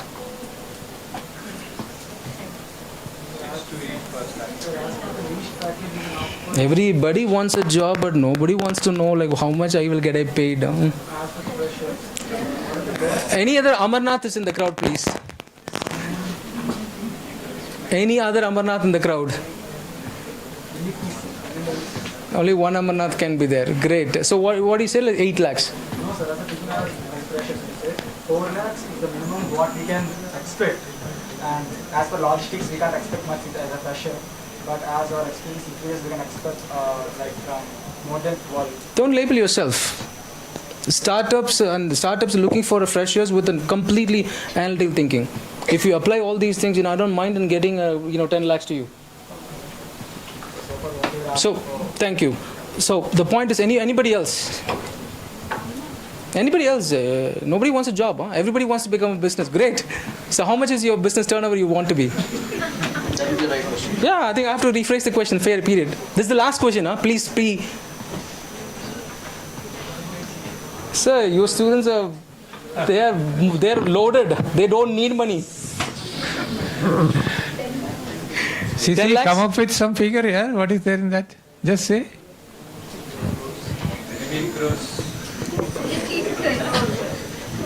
What is it? You are a prospective business. Great. Now? What's your annual turnover? 10 crores. 100 crores. That's the dream that you want to be. Now let's be realistic. No, serious. I'm serious. No, this is a very important question, guys. Everybody wants a job, but nobody wants to know how much I'm value. Let's have some respect. How much we are valued at. Have a figure, but definitely have a figure. Have something in mind and run towards it. That is where you get something. When you are at the vague, we will not get it. It's not a gyan. This is not at all a gyan. My experience, I'm saying. Okay, that's all. If people want to take it, great. Trust me. But when you take it, you put a figure to yourself. Okay, I think you guys are all in the manifesting and all the vibes and cosmic energies and yada yada. Everything will fall in place. Okay, but please have something sorted out. I want this. I am valued at this. I want to get into this kind of a company and work towards the actions. So always ideas to action is where you're going to make money. Put this. Thank you. Good luck. Fine, sir. Arun sir, thank you so much for enlightening us and connecting all the critical dots so that we can get forward in this. And now another hidden area of logistics is like automation and robotics. So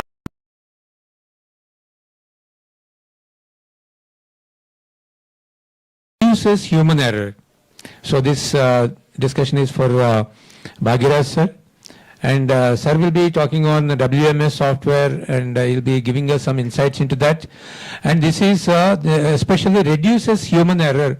In the morning, one of my students, Shumrin, is asking me, sir, how these human errors are committed. See, I'm ordering an iPhone and a soap box is delivered to me. So why it is happening and how it is happening? So Bhagiraj sir will take up this point and enlighten us. Thank you, sir.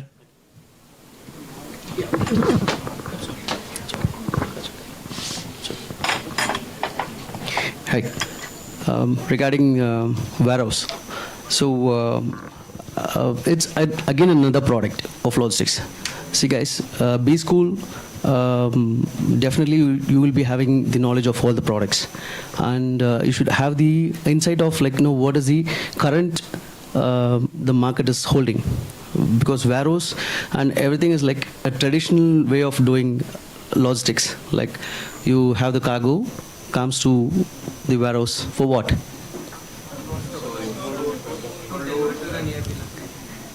Why?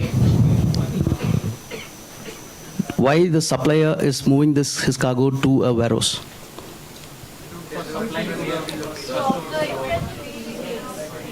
Okay. What are the different kind of warehouses are there?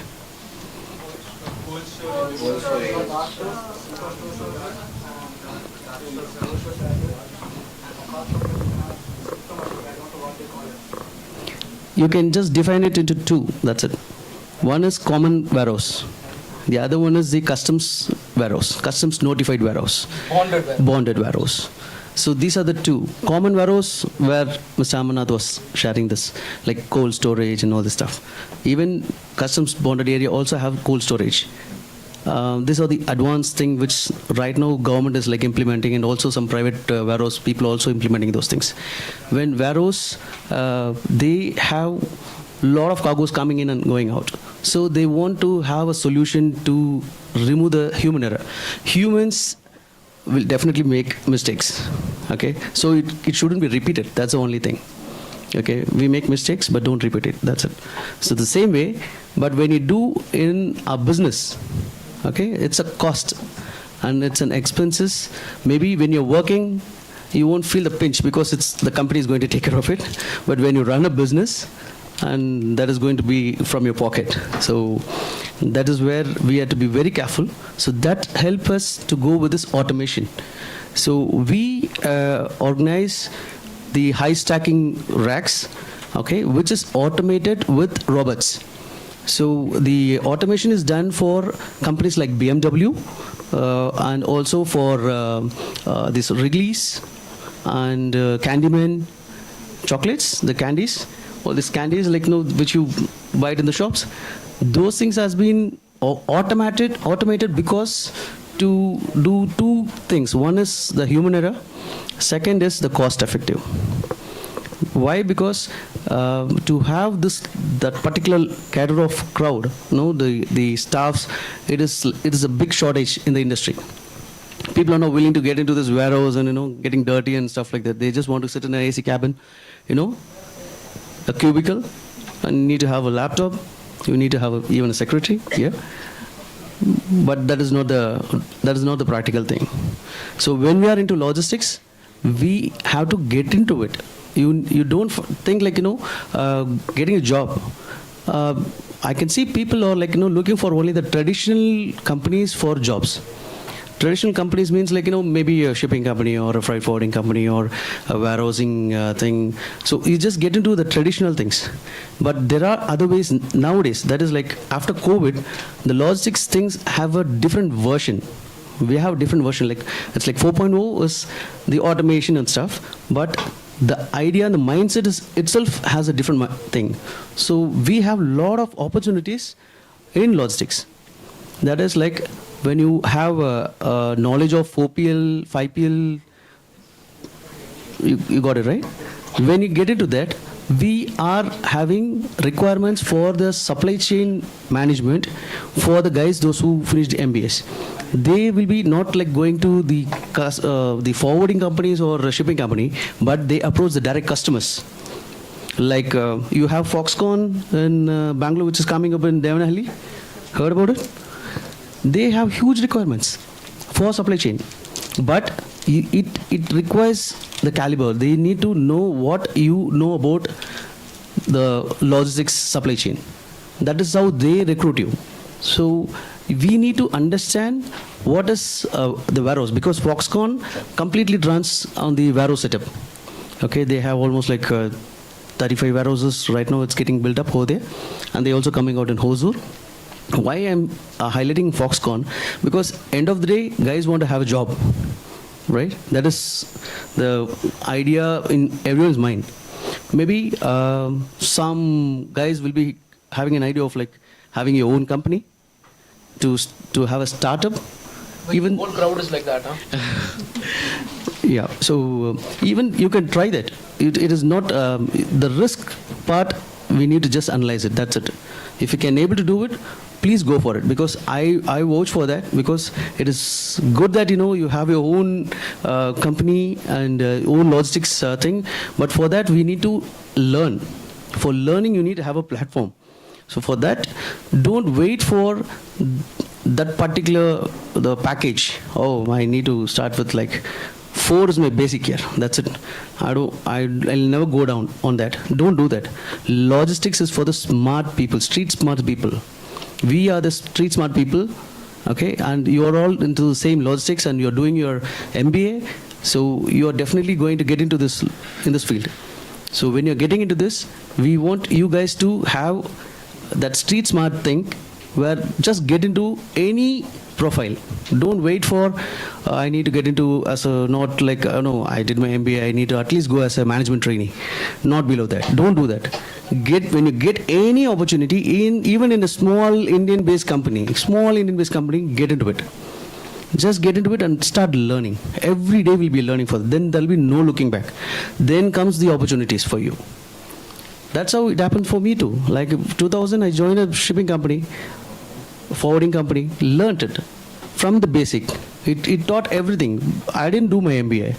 I just did my graduation, UG, that's it. But the learning part, till today, we have been learning. So it's all like about, sir is asking about the warehouse and WMS software. These are all the upgradation. Like, every day you learn. When you meet people, you will learn a lot of things. So try that, so that you will not lose your moment. Don't waste your time like just searching for that particular packages. Just get into it. Thank you.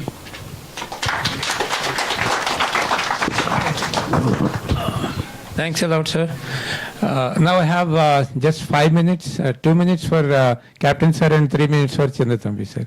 Captain sir, you have to talk about the artificial intelligence part, and especially the inventory management and route optimization. So just say a few words on route optimization. No, they have already heard a lot from me today morning. So route optimization about with respect to shipping, it is met route optimization. That means during our sailing, we come across low pressures, cyclones. Okay, same name is in different countries. There's a storm and hurricane and billy. So we use a shore establishment high-end software to guide us which is the best route for us to follow, especially trans-ocean passages. That means Atlantic, Pacific, South Indian Ocean. Small passages like Chennai to Cochin and these ones, we don't use it, we don't need it. Whenever we are going on a long route, let us say about a 20 days passage, where weather could be quite bad, and weather is bad, uncomfortable is one thing. Second is about the reduction of speed. The waves will reduce the speed. There have been cases, instead of like we call 15 knots, okay, you can multiply that by 1.8, about 23 kilometers per hour. That is what most of the ships do. Between 18 to 25, that is the average speed of a ship. That can come down to 3 kilometers with the strong winds. Those of you who are cycling, and especially when you have the headwind, you will know it. Exactly like that. So I think my 2 minutes is over. Thank you. Thank you so much, sir. Thank you so much. Exactly for taking only 2 minutes, and left with another 3 minutes for Chinnatambi sir. Sir, just tell us. Sorry, sir. I think I need to ask. I've actually overdid. Was this even useful? Because sir made me guilty. No, again, well, last thing was your feedback during the interview process. Like I'm connecting dots again. Like when I ask you, was the session, was the pointer useful? Ask the feedback to yourself for the interviewer, and do I have to improve and all this. So it's all there, but value add. How can I value add your mission and vision statement? This is what as a feedback you can also give and receive. Thank you, sir. Sir, Chinnatambi sir, so what are the hurdles we are practically coming across while implementing this logistics for? So, Basically, that guy asked what are all the knowledge required for enter into this logistics field. There is no any specialized person you are.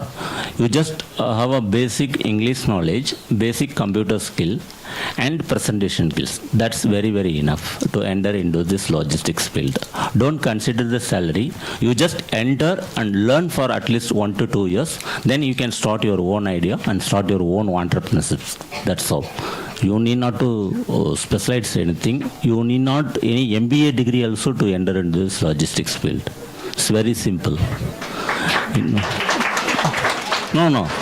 I don't mean that you are investing large amount of money for MBA degree, not like that. MBA degree will be considered for the promotion purpose. It will take another 5 years or 10 years. In my company called Mr. Krishna, he completed only 10th standard. He has been more than 17 years in this field. He's a premier. He knows everything.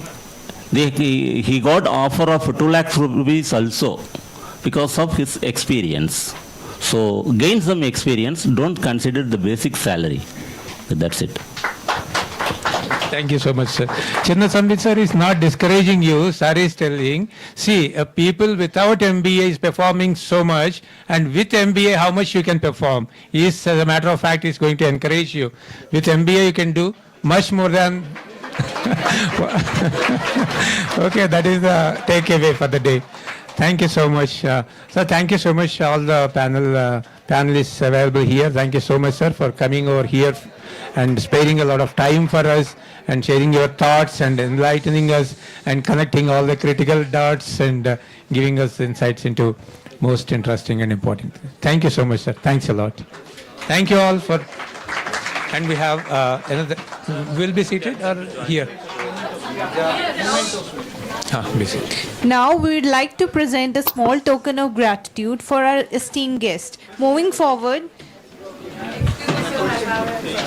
Mr. There are a lot of students who are doing want to do operations research, and they want to do specialized certificates. So what are the certificates which are useful for the students to get more knowledge in operations research? Or logistics? Yeah, it's a half. See, as I said,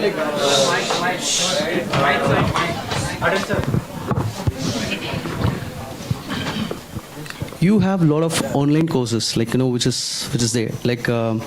Right now, the trend is the AI. Okay, please learn about the AI, basic at least. Okay, because now we have these generative AIs, right? The next is going to have the what is the next version? Any idea about? It's about agentic. Okay, that is automatically it replies. This is generative, where you need to feed those key points so that you get a reply. The next is it automatically replies the emails. Okay, the service, a customer is sending an email, check what is the status of particular cargo or something like that. That email will be replied using this particular AI. That is what people are working on. Okay, the second sad part is less will not have spending on people, right? That is also a concern. But we need to be expertise in this AI forum so that you can be you can beat the competition. When you have this knowledge, definitely, that as I said earlier, logistics, earlier traditional things were different. Okay, even I learned this AI thing, getting online training so that I keep myself updated. Logistics people has to keep update yourself. This is not like an IT based thing, where just coding thing, you just get into it and a monotonous thing, nothing like that. This is about geography. You need to know every part of things, what is happening around the world, any geopolitical situations, any issues, it will impact the logistics. So we should be updated so that we in front of your customers. So since we are in the front end, okay, there are two things back end and front end, right? Guys will be knowing about it. You want to get into a back office things, this will be more of datas and you will be just feeding. Any one person can be there. Okay, tomorrow you don't want to do, you can just leave the company, no problem. But front end is different. Front end is like you are a trusted person and you are handling one particular customer's volume. So you will be into their supply chain. So we train them so that they understand what is the customer's requirement, what are all the key points, which is you need to update to the customer. So those are the things will be trained so that you also perform. And when you can perform more, like learning things like about AI, even my staffs, earlier I took them as a raw, but the problem is they are not aware of the things. So we made them to understand what is what and what is the process. The same way, we also have DG, like no dangerous goods. We handle dangerous goods as a group age console. So we made our team to have DG certified. So this certification is also available online. It is not like normally what will happen, every MNCs will say the DG certification can be done only through IATA. Okay, the IATA costs you more, and also that thing will be done by the company, not by the individual. That is not true. Any individual can do their own DG certification. You can have it and it is like a license. You can have that and it is valid for 3 years. After 3 years, again you will be getting a reminder and you need to do it again. So that is the kind of a thing which is an add-on value for the people like you, so that it will help you to know the market knowledge, so that when you attend an interview or going to meet any freight forwarding companies, you will have more control and more knowledge, so that you can win the interview. That's it. Okay. If I may add, last point. Thanks. See, one of the things, what AI cannot take any of the jobs. AI cannot take any of the jobs. Take this tab out of completely. AI will actually, you have to enable AI. You have to be the subject matter expertise to feed things to the AI. Right? So everybody has to be strong in their own subject. None of the AI can actually, AI should be used for the process optimization and efficiency, all these things. But trust me, I think the new age, I think people are little fearful about the AI. AI cannot even take all these things. Yeah, come on, okay. But let's be understanding. If you were to only one thing, if you were to solve critical problems, if you are a person who can think deep and analyze, and you can exhibit that issue, your analogy to me, as in like any of the the organizations, you will be hired for that. Take it from me, because people, I am actually looking at, every day there's a problem in the shipping lines, to containers, to the imports, to the compliances, a lot of things, and majorly you have to deal with the blue collar workers. Trust me. And you have to enable that. Which certification can give you that skill? Okay, but be aware of the fact that what are the things that actually you can value add. People are like me, I can speak for myself. I am looking for people who are actually problem solvers, and you are.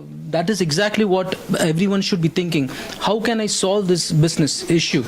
And if you can, I think bingo. Sir, are you mentioning about DG means dangerous cargo? Yes, sir. Okay. With respect to DG, I mean, we call it as IMDG, International Maritime Dangerous Goods. If you people are interested, on a free basis, we and my colleagues, we can offer you maybe monthly one hour course or 2 hour course. Whatever you are doing it online, you do it online, but any clarification further to it, as sort of private tuition type of thing, we are ready to offer you for free of cost. Thank you. Thank you so much, sir, whatever you have offered us in this supplement. Okay, please carry on. Memento greeting, moving forward with Mr. S. Chinnathambi. Ketan, sir. Moment. I would like to call Mr. Ketan, sir, on stage. No, you stay. You stay there.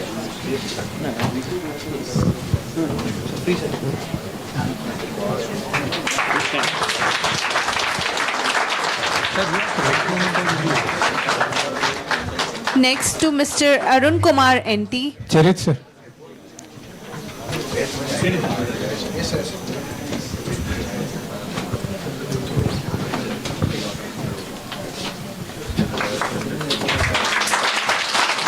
Next, Mr. Bhagyaraj Arokyasamy.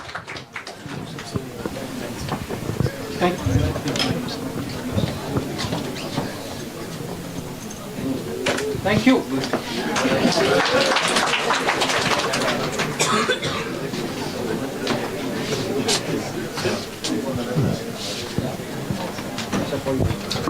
Bhagyaraj. Yeah.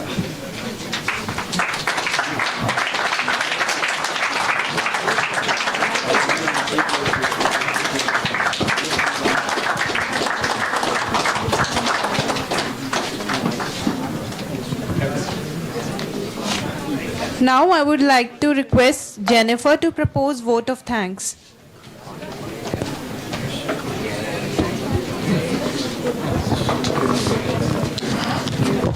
A very good evening, everyone. I sincerely thanks S. Chinnathambi, Captain I.V.S. Rama Krishna, Arun Kumar NT, and Bhagyaraj Arokyasamy for their valuable time, insights, and inspiring words. A heartfelt thanks to our college management for their unwavering support and to all students for their enthusiastic participation. Your presence made this event a great success. We deeply appreciate your contribution. Thank you. Thank you all.